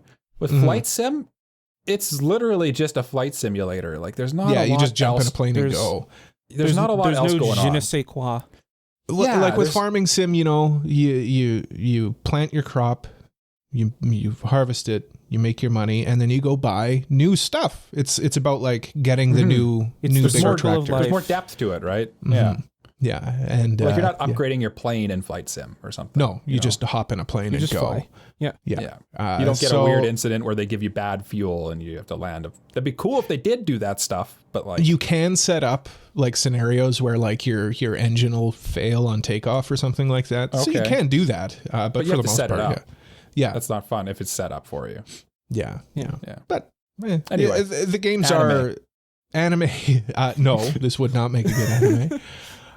It's a sim game. How could you possibly translate a sim game into anything but a video game? Yeah. That I mean, being said, I would give this one to Go Hands just to make it weird and interesting. It would just be the camera circling around the combine constantly. That's basically what I do already. I know. The camera like glitches into the vehicles Yeah, and then yeah. like through the farm and then like Yeah, exactly. underneath. But that's only like so that I could sell it. Like if I was tasked with making a farming simulator anime, I'm like, okay, I don't know Cute what I'm gonna girls do. Have a farm is basically. But I'm what I gonna- have to be. Yeah, I'm gonna get Go Hands because people are gonna be like, oh, here we go, more Go Hands, and people are gonna watch it because everybody, say what you will, you watch those Go Hands animes. You know you do. Cool. I know you do. I just thought of a pitch for a farming simulator anime. So did I. Okay, Okay. pitch me. March comes in like a lion, but instead of shogi, it's farming sim. Oh, baby, yeah, here we Wait, go. he And I'm actually the plays protagonist. farming sim. Huh? He plays He farming actually sim. plays farming sim. No. Oh, he's a that's farmer. my pitch. He's a farmer. My Okay. pitch is. Oh, I you thought mean you were- like I thought you meant like Ray plays farming sim. No, like the guy. Yes, that's what I thought you said. No. Ray doesn't play farming sim, but the guy in my Yeah. pitch would play farming sim. Okay, so it's based around the game of Farming Simulator, Yeah. not farming. Yeah, correct. I don't Yes, know. You could okay, so we're probably on do the same something page. with it. Yeah. You could probably do I- something with it then. Here's my pitch, Cole. Yeah. Think laid back camp. Yeah. Cute girls doing a boring hobby. Yeah. Cute girls buy a farm somewhere and they learn farming. It's really Wow. more Harvest Moon, the anime, than it is farming sim. Yeah, anime. yeah, But there are. give me There's a farming break here. anime. Yeah. Yeah. I don't think this one works, boys. I don't No, think I don't so. think so. I don't think so. Oh well. Can't all be winners. I like the game. It's fun. Yeah. Jay, what's your number 4? My number 4 is actually the oldest game on our list here. You're correct. Yeah. Oh yeah. Obviously. Yeah. Obviously. Yeah. And a game that I hold very, very close to my heart. I have so many fond memories of it, and that's Super Mario World. Mm-hmm. I have so many fond memories of playing this with my dad as a kid on the Super Nintendo. I sucked. So I was know what? basically watching my dad play most of the time. Give yourself a break, because games back then, this is a 1990 joint here, and games were hard back in the day. Yeah. Yeah. They were, yeah. Especially platformers. Have you ever... well, yes, I know you both have played platformers. Yes. I'm so bad at platforming games now. Me too. Like, Yeah. terrible. I just can't do it. This is a GOAT Jay? platformer. Probably the best Mario entry, in my opinion. This one? Yeah. Yeah. In terms of the platformers. I mean, the it's 2D my games, favorite well, Mario for sure. game. Yeah. You get Yoshi in it. This is the introduction of Yoshi. peak gaming. Yeah. Yeah. All the different Yoshis with the different colors and like the different shells do different things with different Yoshis. Yep. Like, yeah. It's, The cape power up was so cool as a kid. yeah. How like you're not touching a flagpole, but like you go through like the thing at the end of the level and then does the like dun dun dun dun dun dun dun dun dun. Anyway. It feels like really like it feels like an update, like the perfect update to Mario, honestly. Like it feels like it took it to the next gen excellently. Because this was the first one on the Super Nintendo, right? I think. Yep. Yep. And 16-bit. And speaking of which, Super Nintendo controller is goated. That's a great controller. It is a great controller. It is a good controller. Yeah. I was gonna be like, contrarian about it, but like I think for a 2D controller, it doesn't get much better. With no joysticks? Yeah, no, I think it's back then. I think it's the best 2D gaming controller. The big Genesis controller is pretty good too, but I think that's just because like it fits in your hand a little bit better. But as a kid, that Super Nintendo controller is great. I'm gonna play contrarian for Genesis for a second. Too many buttons. Yeah, I don't know if I've ever held the Genesis. Hold on, let me look. I think it's what six buttons on it. 6 face buttons and then the D-pad. Oh no, I didn't like that one. I didn't like the Genesis has 3 buttons plus the 3 buttons plus a start button and then the D-pad. Yeah. I don't know. That's too. I don't like it. I don't like the 3. You know what? Let me go off for a second too. Sonic, bad game, not a great game. You just go fast, but it punishes you for going fast. Like if you go too fast, you're just going to run into an enemy, and it's like, how did you not see that enemy? And you're like, what do you mean? How did I not see the enemy? Yeah, I'm Sonic. I want to go fast. My hot take for Sonic is that none of his games are good. I raise you, Sonic Adventure 2 Battle. That game aged like milk, though. Like did not. If you play it today, it's so janky. Oh, I believe it. And broken. Yeah. I spent honestly more time in the Chow Gardens than I did playing the game, to be real with you. Yeah. All right. But, I see these things and I raise you Sonic and All-Star Racing Transformed. No. Jay, tell us more about Sega's Mario Kart. Yeah, I know. I'm just kidding. This is more of a meme. One of my friends is like obsessed with this game. Really? So yeah, that's funny. That's really funny. But Super Mario. Anyway, World, back to Mario. Yeah, Super Mario World. Also, just like on a graphics level, this game still holds up. Like it looks just beautiful. I think we've said on the podcast that like I think we all can agree that like 16-bit is like peak 2D gaming. It's that kind of it's the perfect amount. Yeah, it's the perfect amount. Yeah. There, I do like polygon gaming as well, like kind of that early N64 era. Oh no, but that's more on like a this is so ugly it's nostalgic. Where like 16-bit, it's like beautiful, actually beautiful. It's still like it's making a comeback. Like a lot of indie companies are making games with that, and even like Square with the HD 2D and. They look fantastic. Yeah, it's like enough detail that you can kind of like actually convey stuff that's going on that's a little more complicated that 8-bit couldn't do. Mm-hmm. Yeah. But like, I think the new way of having like more detailed backgrounds with like 16-bit sprites is kind of the way to go. Yeah, it's cool. Yeah, it's cool. It's just cool, yeah. I just want to shout out, Jay and I kind of talked about it, the OST, like the soundtrack in this game, peak. Mario always so great. good. Yeah. This and Donkey Kong Country had the 2 best like 16-bit sound music. Oh yeah. Yeah. But like little things like when you hop on Yoshi and then there's the bongos over the music. Yeah. It's what a great game. Great pick, Jay. Yeah. Would this make an anime? Okay, here's my hot take. Give it like a panty and stocking style Trigger anime. Okay. Sure. Yeah, and I say Trigger because Gainax is not a thing anymore, so like Trigger by default. I but can like see it. kind of like the Saturday morning cartoon style of anime, just like completely bonkers off the wall. I think that's Just- the move. Like episodic, Yeah. not really like an arc. Yeah, I like Yeah. that. I like that. Yeah. Yeah, I'd watch that. Because like realistically, Mario is not about the greater story of rescuing No, the princess, really. And And I when mean, they like try to lean into that too Miyamoto, hard, it doesn't work. yeah, Miyamoto even said like he doesn't really care about story, he cares about fun. So Exactly. Yeah. Yeah. You can tell. Yeah. Michael, what's your number 4 pick? Speaking about, Jay said he's all about story and not about fun. I've done the opposite. I've gone with a game that's heavily story based, and I had to And include not Final fun. Yeah, that's fun. It had to include a Final Fantasy game on my entries here, and I chose Final Fantasy X or Final Fantasy X, as I would call it. And again, it's in the same vein as Halo. It even came out around the same time, where like this was probably the first Final Fantasy game that kind of like blew my mind, I would say, with like the graphics being Yeah. like I played this on PlayStation 2 back in the day, and I was like, holy cow, games can look like this. And the answer is yes, apparently they can. And they also get way better in the future because this is a PS2 game at the end of the day. I remember seeing screenshots of this games in like Electronic Gaming Monthly. Yeah. Remember that?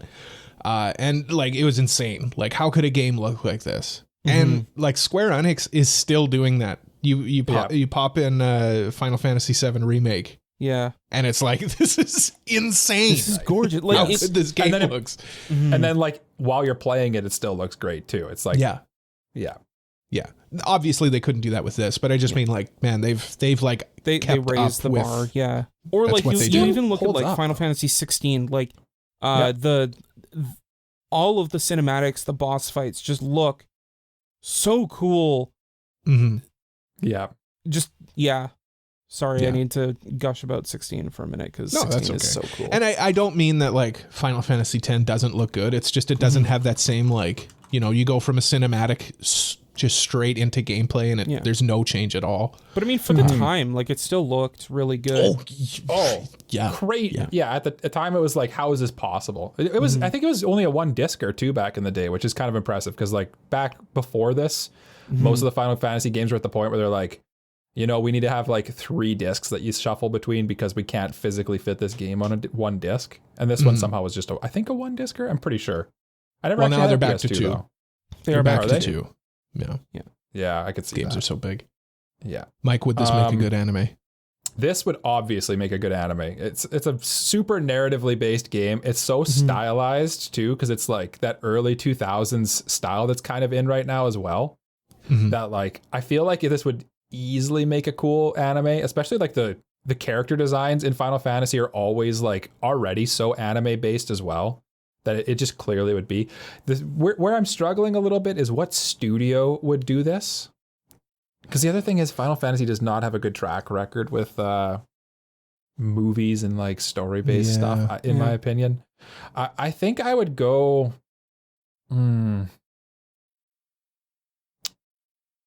Yeah, I don't know. A1, maybe? Maybe. Yeah. There's no one who really quite fits that... Kara? Okay. Here's the real answer of who would actually do this justice. And I know this is a cop-out answer a little bit, but it'd be Ufotable would do this justice. They're the ones who do the next level animation in anime.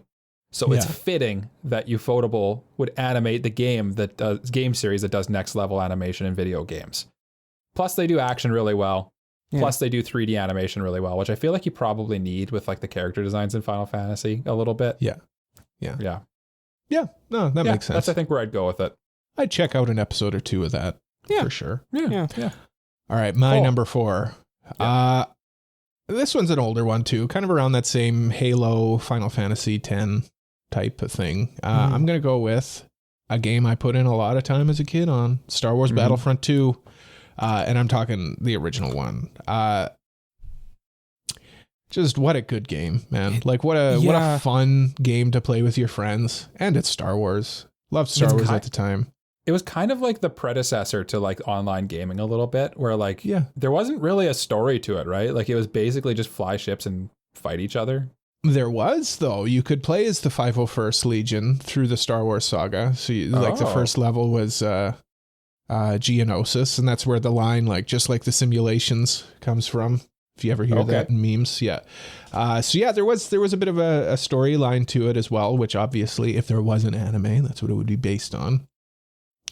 But yeah, just the amount of time that I spent playing this game and still do. Like I was one of those suckers who bought the remaster.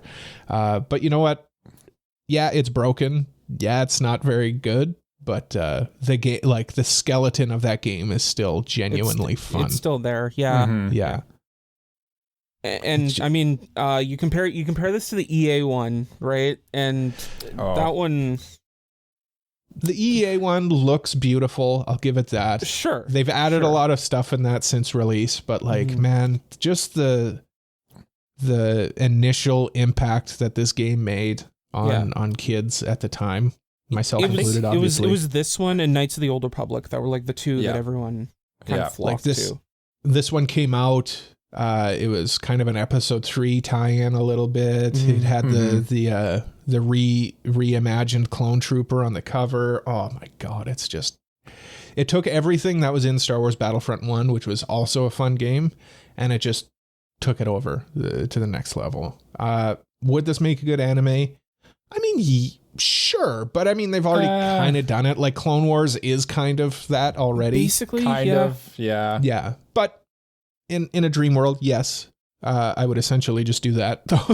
Yeah, I would essentially just do Clone Wars.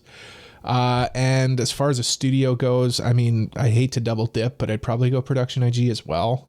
I mean, it's sci-fi, so it just works.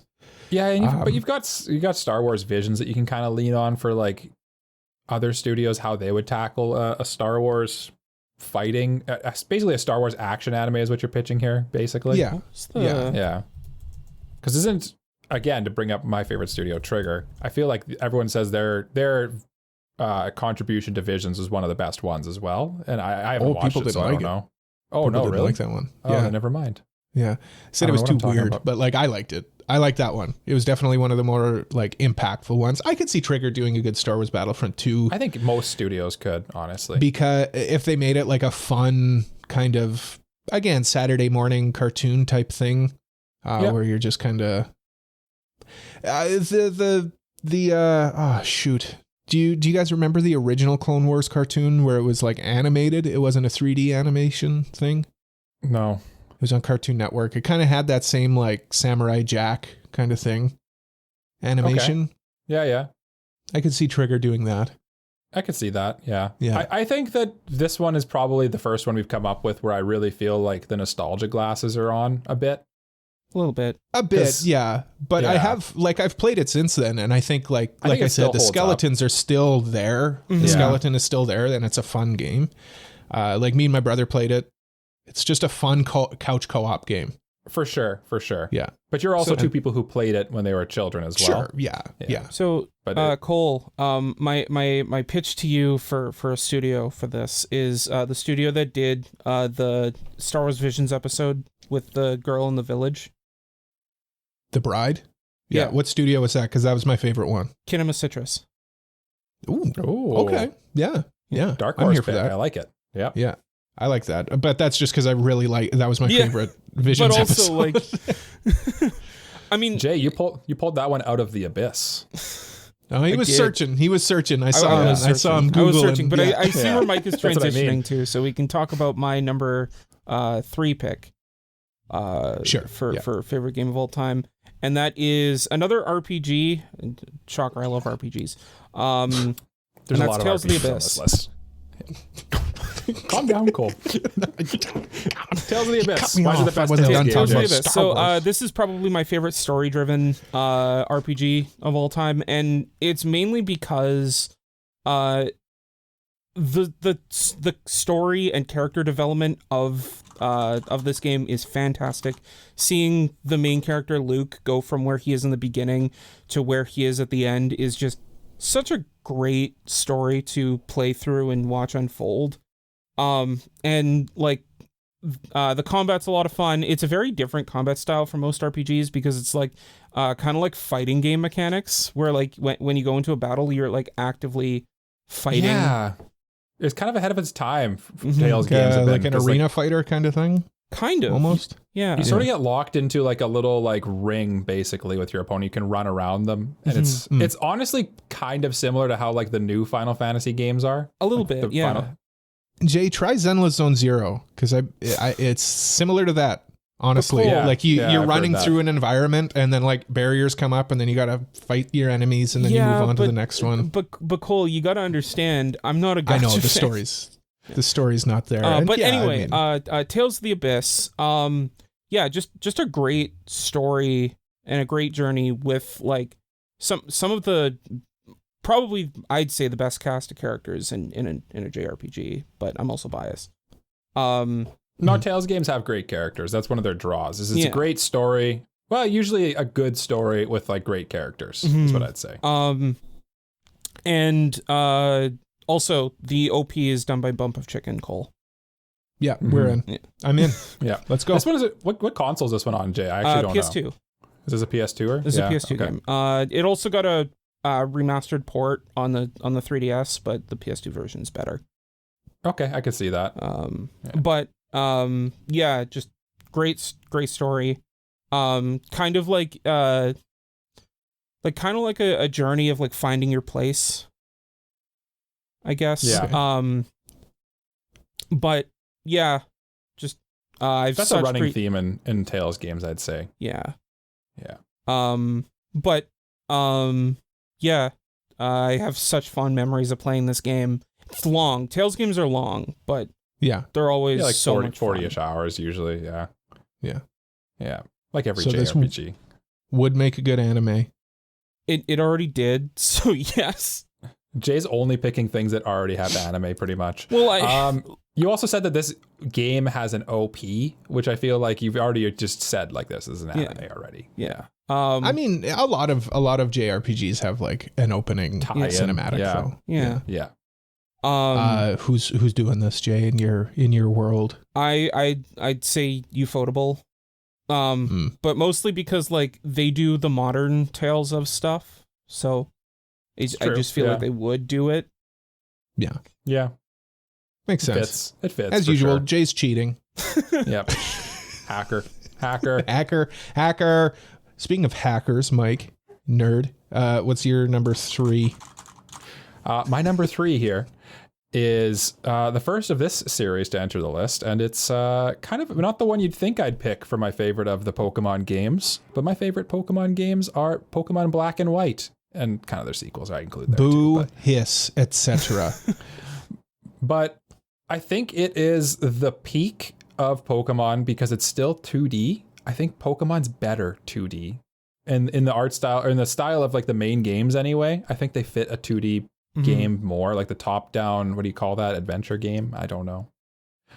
It just seems like it fits the style a lot more in my opinion. And the one that beat this out a little bit is Crystal would be my like runner-up. Crystal or like Emerald, or the Gen 3 games are great. But in my opinion, Black and White have the best graphics because they have moving 2D sprites. They have the best soundtrack probably of all the Pokemon games. They have the best story of all the Pokemon games. That one you cannot push back on, Jay. Well, yes, but at the same time, Black and White were the first games in the series to really focus on a story. Yeah. And the only reason why they are not so beloved is because they made the mistake of basically saying, listen, we're the 5th generation of Pokemon. We're going to completely restart. We're going to not let you catch any old Pokemon. This is like basically going to be your first Pokemon game. We're going to take the nostalgia out of Pokemon. You're going to play a brand new Pokemon game. And what they flipped up a little bit because Pokemon is nostalgia. It's driven so hard by nostalgia. And they've since learned from that a little bit, sort of, because then they did Dexit, but whatever. In my opinion, Black and White are the best Pokemon games. And that's why I put them on this list. Would they make a great anime? Yes, they did make a good anime. Pokemon's been going for many, many years, and the anime. I don't know if you know this. Serviceable. There is a Pokemon anime. Yeah. Who would I do it? Who would I have do it? I don't know. I really enjoyed in the last set of games they did. Studio Wit did a little animation called Paldean Winds. And I really liked that, where they just kind of focused on like a character and their partner Pokemon and just kind of told a little story about them. And I think that's a really nice thing. If anyone wants to watch like a couple, I think they're shorts. I think they're 10 minutes long each. It's 4 episodes. I would love to see a full length anime of Pokemon with that. So that's who I'll pick. Okay, cool. Okay. Yeah, especially in the Gen 5 with like kind of it has sort of like an edgier story, which kind of fits a little bit of like, literally these games ask you the question of like, is it ethical to catch Pokemon or should they be released and made free, which is kind of a cool thing. And Yeah. Okay, my turn. My number 3. I'm gonna go with a little known game. You guys, the people may not be aware of it, but it's a survival horror game. It's called Signalis. It's kind of an indie game. It's kind of like an homage to the old Resident Evil games from like the PlayStation 1 era. So like even graphically, it's very similar, but there is a lot of like anime references, especially Evangelion. It's just a really cool game. Top down 1.5D shooter, resource management type survival game.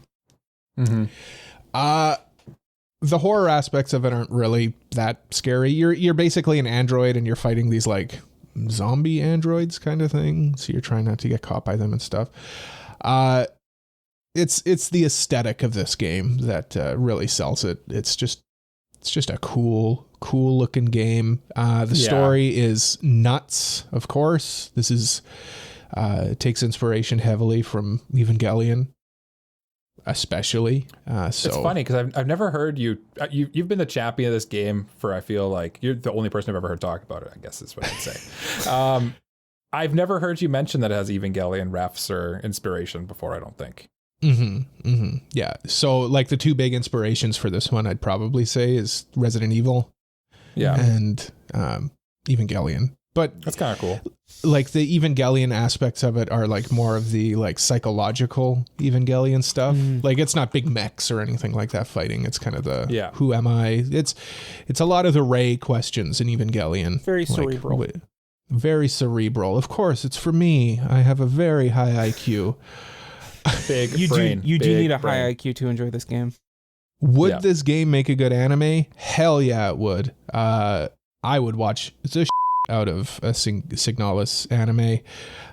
And just for nostalgia's sake, I'd probably say Studio Kara, Hideaki Anno's studio. Sure. Let's do that. Or, I mean, even like a Studio Trigger, but like if they weren't doing like zany Trigger stuff, you know, kind of being more grounded. You're dancing around your favorite studio, but I think Shaft would do a good adaptation of this game.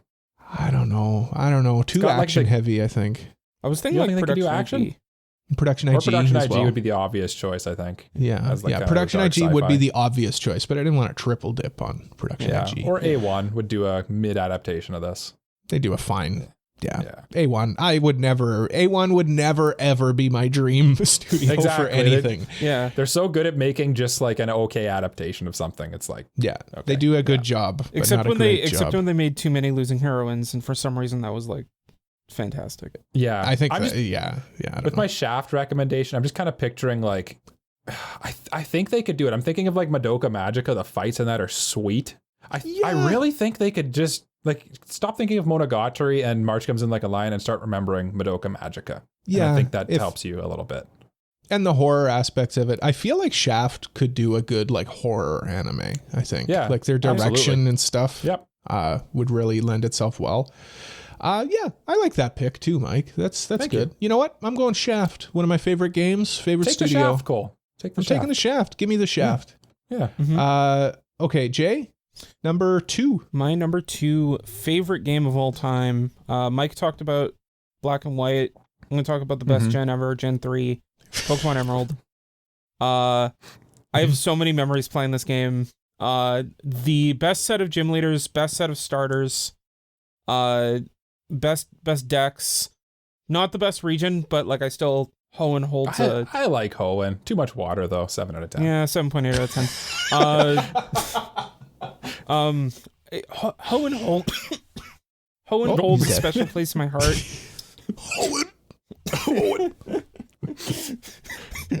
No, honestly, Emerald's holds, peak. Emerald's peak. yeah, it holds such a special place in my heart. Rayquaza's sweet. Rayquaza is awesome. I remember like as a kid talking with my friends about like all these like playground secret Pokemon you can find.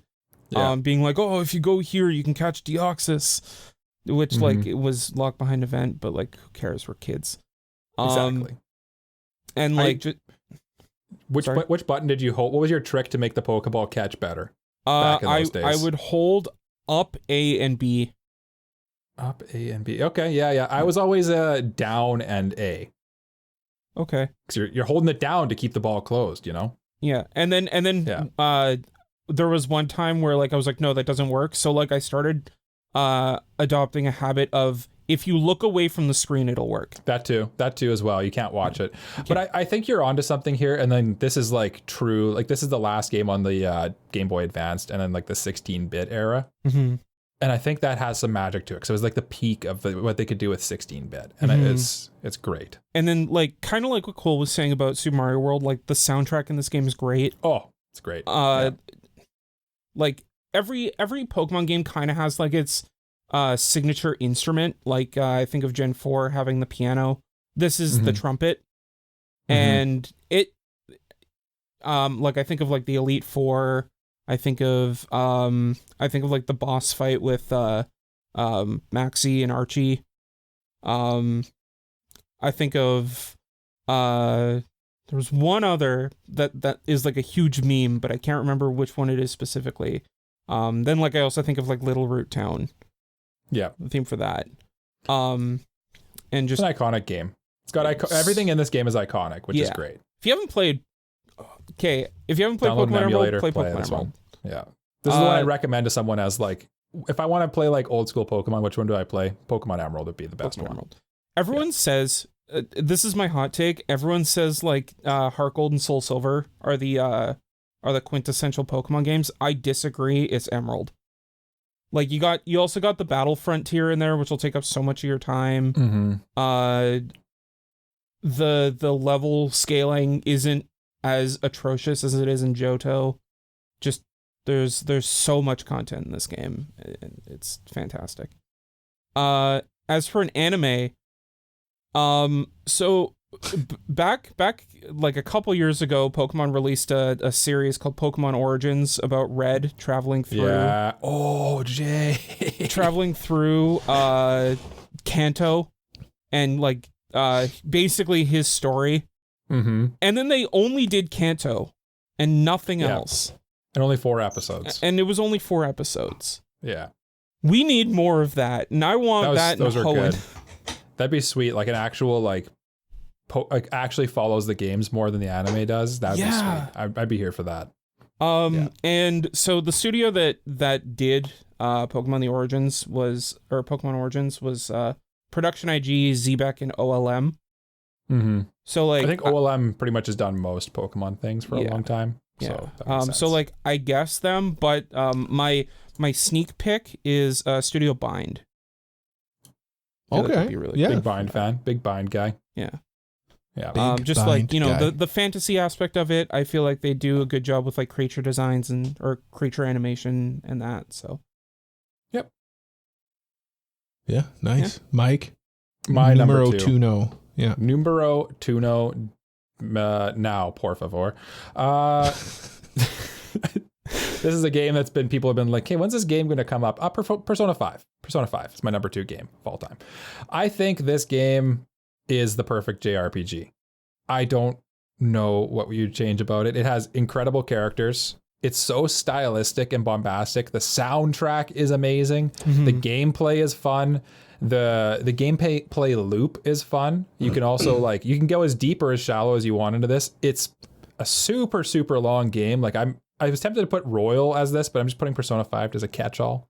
I include Royal in this as well, but not necessarily has to include Royal. It's not real. It's not real anyway. So. Shut up, Cole.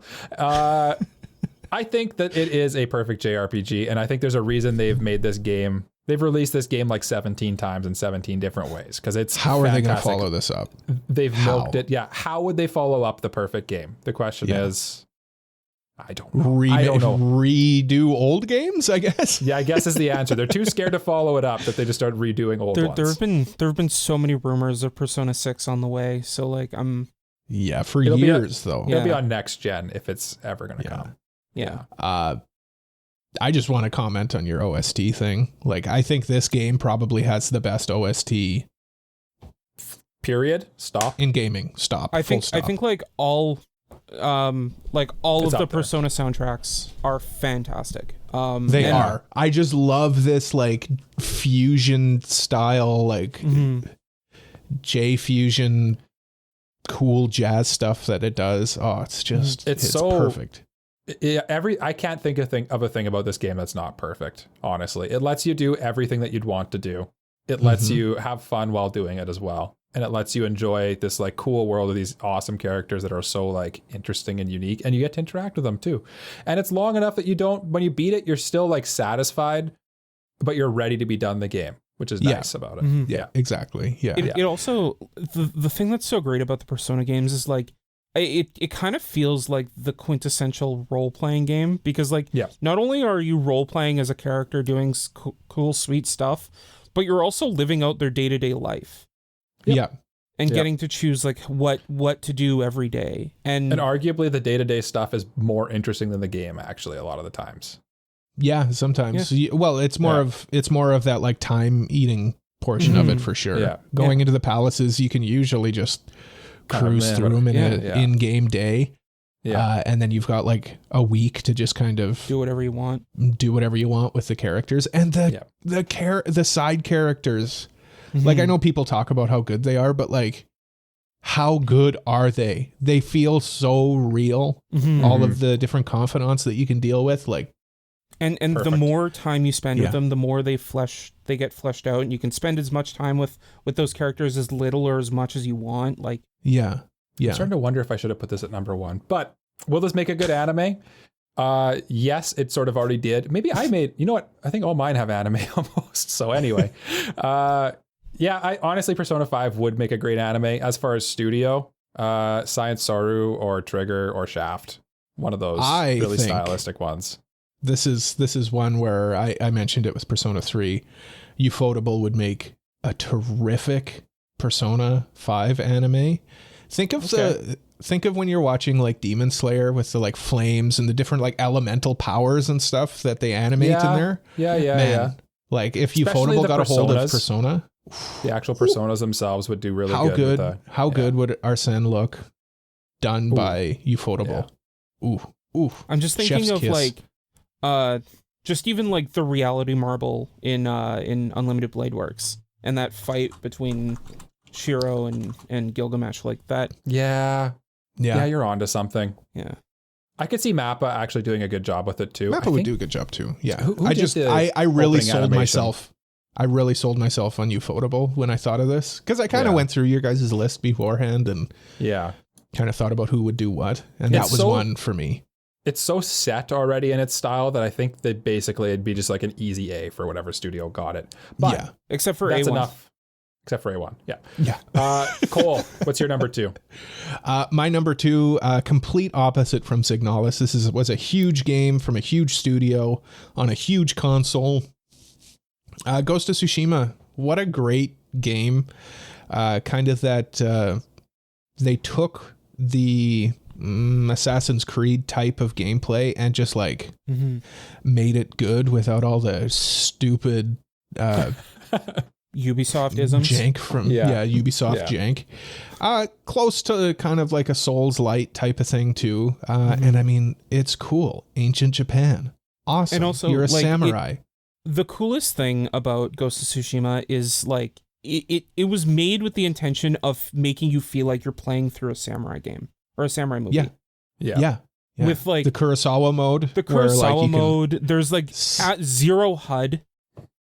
Like there's like you just see game. You don't see like any heads up display or anything. It feels like a game, like as someone who's never played it, it feels like a game that was clearly designed by someone who games. Yeah. Hold on a second. What? Mike, you've never played Ghost of Tsushima? No. I'm driving over to your house right now, and I'm bringing you mine. You need to play Ghost of Tsushima. No, I'm absurd. working my way through Legends Arceus Stop. right now. No, And my stop. next one's probably near. So Stop. Stop Get it. some help. yeah. Stop. Yeah. Get some help. I'm bringing help. It's Ghost of Tsushima. It's a really Director's good game, cut. Mike. And just the Kurosawa mode being like, it not only does it go into black and white with a film grain over it, it's all in Japanese. Yep. And the wind just picks up, like it's super windy. It just looks like an old samurai movie. Oh, it's so good. You can like See, that's what I'm start saying. It's made by someone who's clearly a fan. You know what I mean? Yeah. Like they know that that's cool and that's what you want. You can Yeah. start fights with like the like standoff duel kind of thing where like you just kind of sit there and then wait for them to approach you and do the It's quick very, draw. like- So cool. It kind of comes full circle because a lot of the like John Wayne Western movies with the like quick draw stuff, those are all based on like Kurosawa Japanese movies.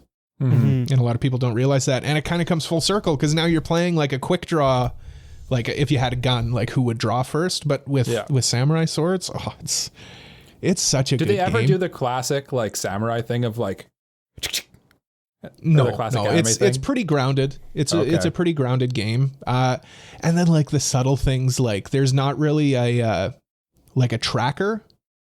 What you do is also cool. No other game uses the touchpad on the PlayStation controller. You brush up on the touchpad, and then the wind blows in the direction that you need to go in. Oh, that's really cool. Yeah. It's such a good game, Michael. You need to play it right now. Right now. No, It's I so can't good, right Mike. now. I will play through it. I just added it to my wish list on Steam because I just realized it was not in there. So Yeah, no, for sure. You got to get it. Yes, this would make a good anime. Kind of just a general kind of story. obviously. Yeah. You wouldn't need much. Yeah. As far as studio goes, honestly, Madhouse. anybody could. Somebody who could do like good action, I guess. Mappa, maybe. Mappa or Madhouse would be my picks. Yeah. Honestly, Madhouse does the landscapes and like that kind of stuff really well, which I feel like is part of the appeal of this game. maybe Madhouse. I think maybe. Because Mappa, yeah, they do all of that, like you said. All of the big studios can do that. Mappa is like very bombastic action, where this doesn't really have it's very quick action scenes. I was gonna say, I know I dunked on him, but A1 in a weird way. I could kind see of. it. I could see it. Like Didn't you they do don't the really Nier need a games? studio. You don't really need a studio to push this over the edge. Yeah. Like the story's already good. So Or they did the Nier anime, I meant to say. Yeah, which I Yeah. think looks, actually, I could see that working. Yeah. I'd also Yes. argue Studio Bones. Probably Yeah. would also be Yeah. good. Actually, Yeah. first time Bones made an appearance today. Shall we move into our number one of all time? we shall. And Our I noticed favorite there's a theme games. with our number Yeah. ones. There is. I didn't notice that until like I didn't notice that until this moment. yeah. You know what? Jay. I have an idea here. Sure. Okay. Why don't we just say our favorite of these games of all time and then have a discussion about that? Because there's a theme. Okay. Should we Okay. just say Yeah. what the theme is? I wanted to let you decide if you want to go that route because I think this would be fun if Okay. we just have a discussion. Well, I mean, Yeah. at this point, like we've Yeah. already the cat's out of the bag. All Yeah. three of our number ones are all Legend of Zelda games. Yeah. Go figure. Great Who would've thought? games. Yeah. Wow. Pretty good franchise. You Yeah. kind of can't top Zelda when it comes to like gameplay, scope, and just Yeah. overall fun. And Name I a mean, bad like, Zelda game. Go. Zelda 2. Zelda Yeah, 2. Zelda 2. Some of the early stuff. Okay, name a bad Zelda game after Ocarina of Time. Spirit Tracks, but like people like Spirit yeah, Tracks. Spirit Tracks. The answer is there isn't one. I would say I would limit the question to like console games. Yes. And yeah, it's tough to Yeah. even pick Yeah. one. Jay, what's your favorite Zelda game though? My favorite Zelda game and favorite game of all time is The Legend of Zelda: The Wind Waker. Yeah. Yeah. Not only is it like just a fun open game where like it really felt like the world is your oyster. You can go wherever you want and do whatever you want. Yeah. But It was like like the first open world game, kind of. Like truly Well, open. Ocarina of Time was. yeah. Yeah, but it felt like Wind Waker really, like Jay's saying, like you really feel like you could go explore. Mm-hmm. Like And, you like, can go on there's- an adventure in that game. Yeah, you can almost, it's the first game you could get really lost in, I'd say. Mhm. Cole wrote a note that says too much water, 7 out of 10. Yeah, but that's the point of the game, though. Yeah.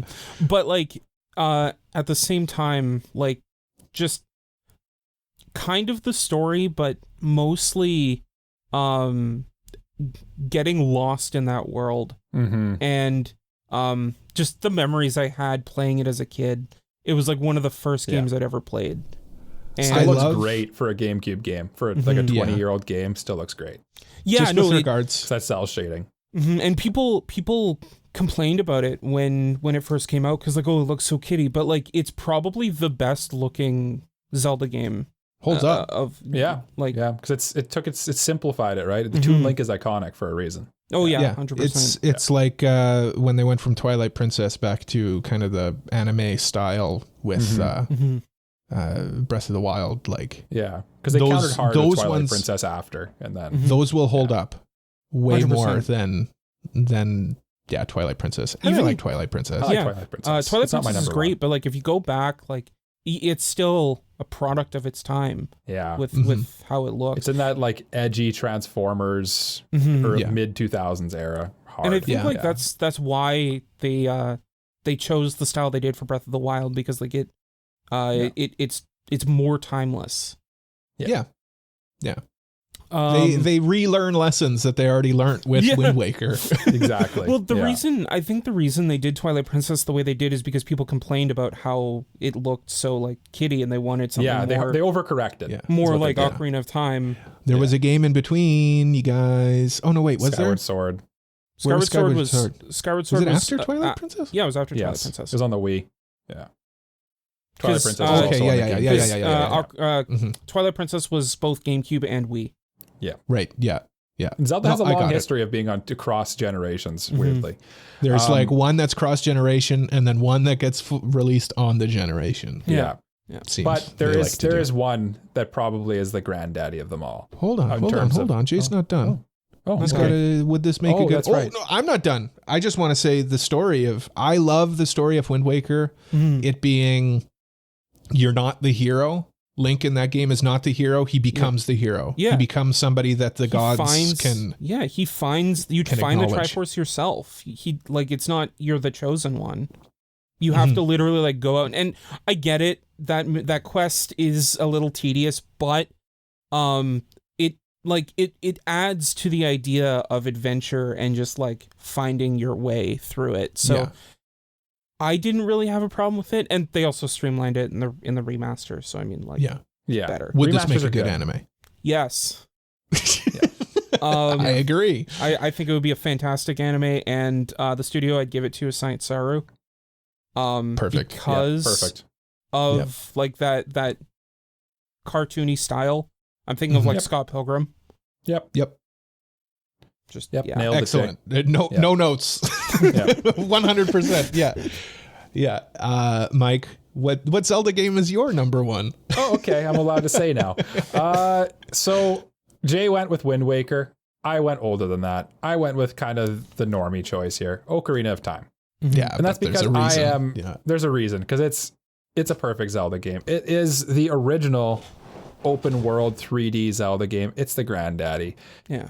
Like I said with Jay's Wind Waker as being like the first one you could get lost in, this is the first taste that gamers knew of like an open world 3D game where like there was no loading screens or anything. It was just straight up play this game, have a great time. The story is super memorable too. The characters are great. Jay can't believe it. He almost died. He's so excited for Ocarina of Time. And I feel like when people think of Zelda before not Tears of the Kingdom, Breath of the Wild, this is the one I think people thought of. Oh yeah. And this is the iconic Zelda game. This is the game that sold 1 billion N64s back in the day too.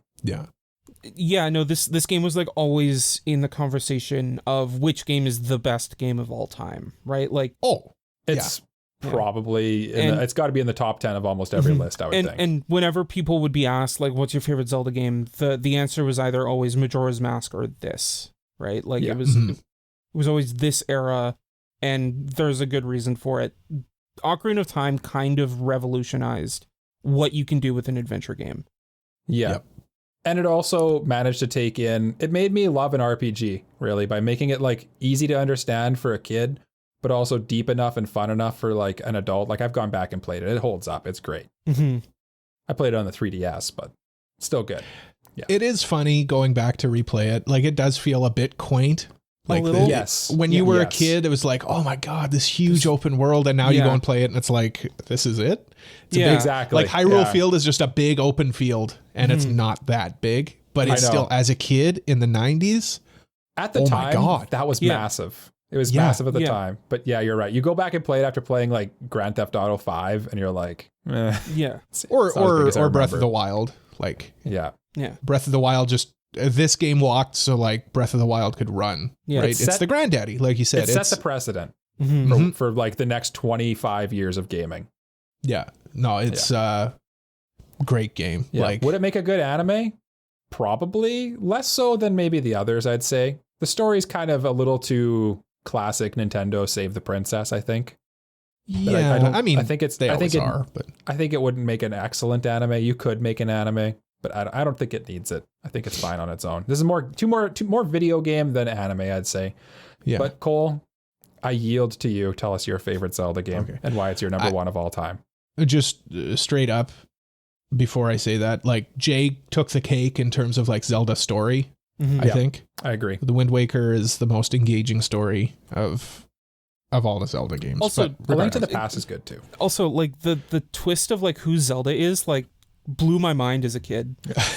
I mean, I kind of knew, like, Yeah. It's you know, obvious, like, but at the same time, As a kid, like, though, is I think maybe Yeah. the word. Yeah. there. Yeah. I was and- probably a little bit older than you were at the time too. Yeah. but also like the on top of that, like Tetra is such a cool character, like Yeah. so different. Yeah, she's from, cool. From Yeah. the other. Anyway, go ahead, Cole. Yeah. Anyway, my turn. Well, I'm a new guy, so I'm picking the newest one. I'm going Tears of the Kingdom, which a lot of people say, well, it's just retreading what Breath of the Wild did, which fair enough, it is. But I think it does enough new. Like it basically just builds off of what Breath of the Wild did. It's just a more fun game. Like I could put this game in at any time. It's so responsive. The controls in it are so tight. It's just Nintendo doing Nintendo things. It's peak They Nintendo. built. That's what they they've done built for like their entire time. Yeah.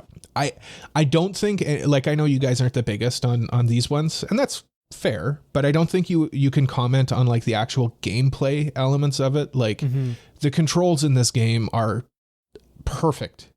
Yep. The responsiveness Nope, of you're the correct. game controller. There's no gimmicky bullshit motion controls and stuff that sometimes gets sucked in. The motion controls in this game are used perfectly for like fine tuning your aim on your bow. Like, oh, it's I can great. picture struggling with some of the puzzles, for example, with the ball. That's just that's the cool nitpicking. thing about Tears of the Kingdom, Yeah. though. Like it kind of tells you like figure it out for yourself. There's no like one solution for the puzzles in that game. Yeah. Which a lot of people say like it's kind of a split opinion for that game, because some people are like, no, I want like a specific solution for my puzzle. But Yeah. like I think like the idea of allowing the player to be as creative as they want to solve these ideas is such a smart idea. Yeah. Yeah. And also Leaving it it makes open-ended everyone's a little experience bit. different.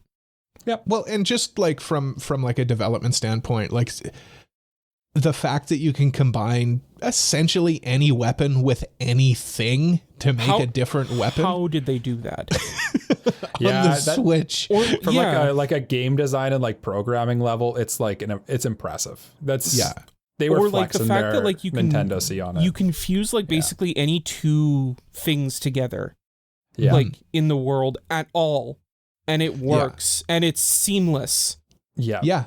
It's absurd. The only reason why this game's not my favorite Zelda game, really, or I guess Breath of the Wild, but I just need more direct story. I'm just a story slut, and I just need more story. And it's just a little. I think that's fair. Just a pure open world game like this with awesome gameplay is just not enough to keep me engaged. And that's Yeah, that's the only. That's my only reason why I like these- it's a me problem.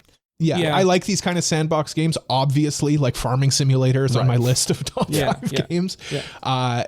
The big criticism is, yes, the story. I think they kind of fixed the story in this one a little bit more than I think the story in Tears of the Kingdom, they took all the criticism that people had for Breath of the Wild and said, okay, how can we incorporate that into what we're trying to do with Breath of the Wild? The other criticism is people saying like, oh, this is just Breath of the Wild again. Yes, but they build off of it in such a cool and like mind-blowing way with the fusing stuff, the sky islands, there's a whole map under the map. Yeah, I was gonna bring that up. Yeah. I think it's a great follow-up. In terms of rating, I'd probably say Breath of the Wild was probably more innovative when it came out. Just it being so like, man, it just feels like Tears of the Kingdom is kind of like the Breath of the Wild Royal kind of thing, or Breath of the Wild kind of a little bit, kind of like Majora's Mask was sort of Ocarina of Time DLC almost. It's more than a DLC. Like it's definitely a sequel. Like I wouldn't say just release this as a DLC. Yeah, I wouldn't say that. This is a whole other game. Extra content or additional content that it stands on its own. I don't think anyone's saying it doesn't, but it has that. You can't help but think it a little bit, I think, when you're playing it. Oh, people do say that. People say like this could have just been a DLC, and I disagree. I disagree wholheartedly. No, they needed another game. Yeah. The way I look at it is Breath of the Wild set the precedent that allowed Tears of the Kingdom to expand upon it. Yeah. It was good. It was a good base, and this was the house built on top of it. Would this make a good anime? No, I don't think so. I don't think it would. That being said, this obviously takes a lot of inspiration from anime, especially Ghibli, especially Princess Mononoke. Yes. I mean, his arm is rotting. So I mean, of course, if there was a studio, it would be Ghibli. Yeah. Or KyoAni. Or KyoAni. Yeah. I think I picture like just a beautiful anime. I don't think it would be a very entertaining anime though. Great game though. Love the game. I think if the biggest issue with Tears of the Kingdom getting an anime is like it would be solely like the memories of Zelda in the past, or like Link going around and conquering the dungeons. Which the biggest problem with video game adaptations is removing that interactivity between the player and the character and still feeling entertaining and unique. And because those stories are kind of designed around you interacting with it. Especially a game like this where like it's so built on you interacting with the world. You take that out of it and what do you got left? Yeah, it's non-linear. You can do whatever you want, whenever you want. How do you build a plot around that?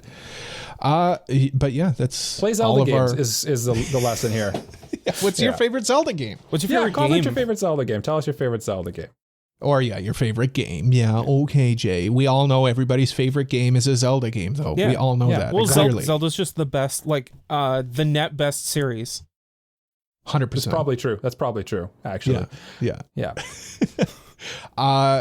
Mike and I left sports games off. I'm just over sports games, I think. Yeah, it's just like I like sports games, but like I can't play the same game forever, man. You know what the problem is? EA has the monopoly on sports games, and they just do not innovate at all. They sucked the fun out of sports games a little bit. Although they did do NCAA, but like, do I really give them props for just bringing back something they took away?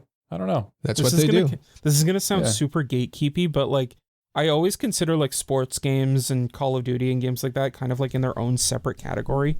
They kind of are. Yeah. Like, are they really even video games? Like, yes, like they are. They literally are. Being elitists. Stop being elitists. I know what you mean. They just kind of have that different stank to them, you know? There's the elitistness. There you go. No. Video games have a stank to them. Don't worry about that. Oh, yeah, don't worry. Yeah. But these kind of games, they got a different stank. Yeah. A different stank. Yeah. They're more normie games, I would say, for sure. Yeah. But yeah, Mike and I, obviously, Mike, big Madden guy. I was a big NHL guy. But I'm done. I'm done with you know what EA the other NHL thing games. is, Cole? As fellow sports gamer, the problem is they kind of sold us out. They kind of did. They're doing us a disservice. For me, and I think you're the same way, my favorite mode was always be a pro. Yep. Or career mode. Yeah. And they just sort of eventually said, like, look, Ultimate Team makes us so much money. We don't get any money from be a pro mode. Mm-hmm. We're just going to put in the bare minimum effort into be a pro and franchise mode. And instead you're going to get Ultimate Team shoved down your throat. Yeah. And online play. And it's just like, I just don't want to do that. I'm old. I don't have time to be good. I just want to have fun. I think what EA needs to do is they need to do what Ubisoft did with Just Dance, and that's release one live service program and just constantly update it with new rosters. Honestly? Or Farming Simulator. Just put out one new game every 5 years or whatever. Yeah, honestly, yes, 100%. Yeah. And let me just say, it is an EA problem because the best sports game, the best continuously releasing sports game is MLB The Show. Yeah? Can't comment. I don't know. But just based on what I've played, I think it's better. 2K is kind of going down the same EA rabbit hole of having issues. They realize the money. The thing is people are giving them money for the Ultimate Teams. They've realized the gotcha problem of whales, and they're like, we can just make tons of money, put out a subpar game, and laugh. Just laugh at these idiots. All the way to the bank. All the way to the bank. Just like us. Thank you so much for listening to another episode of AniPro. If you liked it, please leave a like, subscribe, leave a review, tell a friend about us. Jay, you threw me off. What are you looking at? Just looking up. Oh. Okay. If you really like us, please consider supporting us on Patreon like these lovely, lovely listeners. Mr. Family Guy 36, Elijah Wood, Brain Dead B-Dog, Nina Tucker's best waifu, Peach, Frama, Kratos, Just Juzz, Mog, Freeren's Feet, Antonio Bustos, Uncle of Light. You guys are, gems. You guys are fantastic. You guys are gems. My co-hosts, not gems. Sports games. Yeah. You guys. I'm Madden, Cole's Chell, and Jay, your FIFA. WWE 2K. WWE. Yeah. There you go. Yeah, 2K. Does WWE have the same problems with the games, by the way? 100%. Okay, good. Continue, Cole. Good. It's made by 2K. Come on. Everyone's suffering. By supporting us on Patreon, you get access to all sorts of perks, and it really helps out the show. We're also on social media at AniProPod, and please join our Discord community to keep up with us and other listeners. Links to everything is in the description or at our website, AniProPod.com. Mike, it's your turn this time. Why don't you take us out? Me? You, yeah. That's awesome. Mike? On the third anniversary of the podcast, I was not invited to join for many months. Yeah, never mind. I will take us out. What an honor. What a genuine gem of having these last 3 years be spent with you ignoramuses. It's been great. And I look forward to many more Merry Cromboos with you dweebs. Likewise, Mike and Jay. Yes. What a ride it's been. We're almost at 152. That's crazy. We're 2 years away from half a decade. It's insane. 5 years going to be, that's crazy. 5 years. Oh my God. We're not there yet. We're not there yet. We'll get there. Hopefully. Jay might kill us before then. Bye-bye. Yeah. Bye-bye. Don't kill me, Jay. Bye-bye. Please don't kill me, Jay. Please don't kill me. Bye-bye.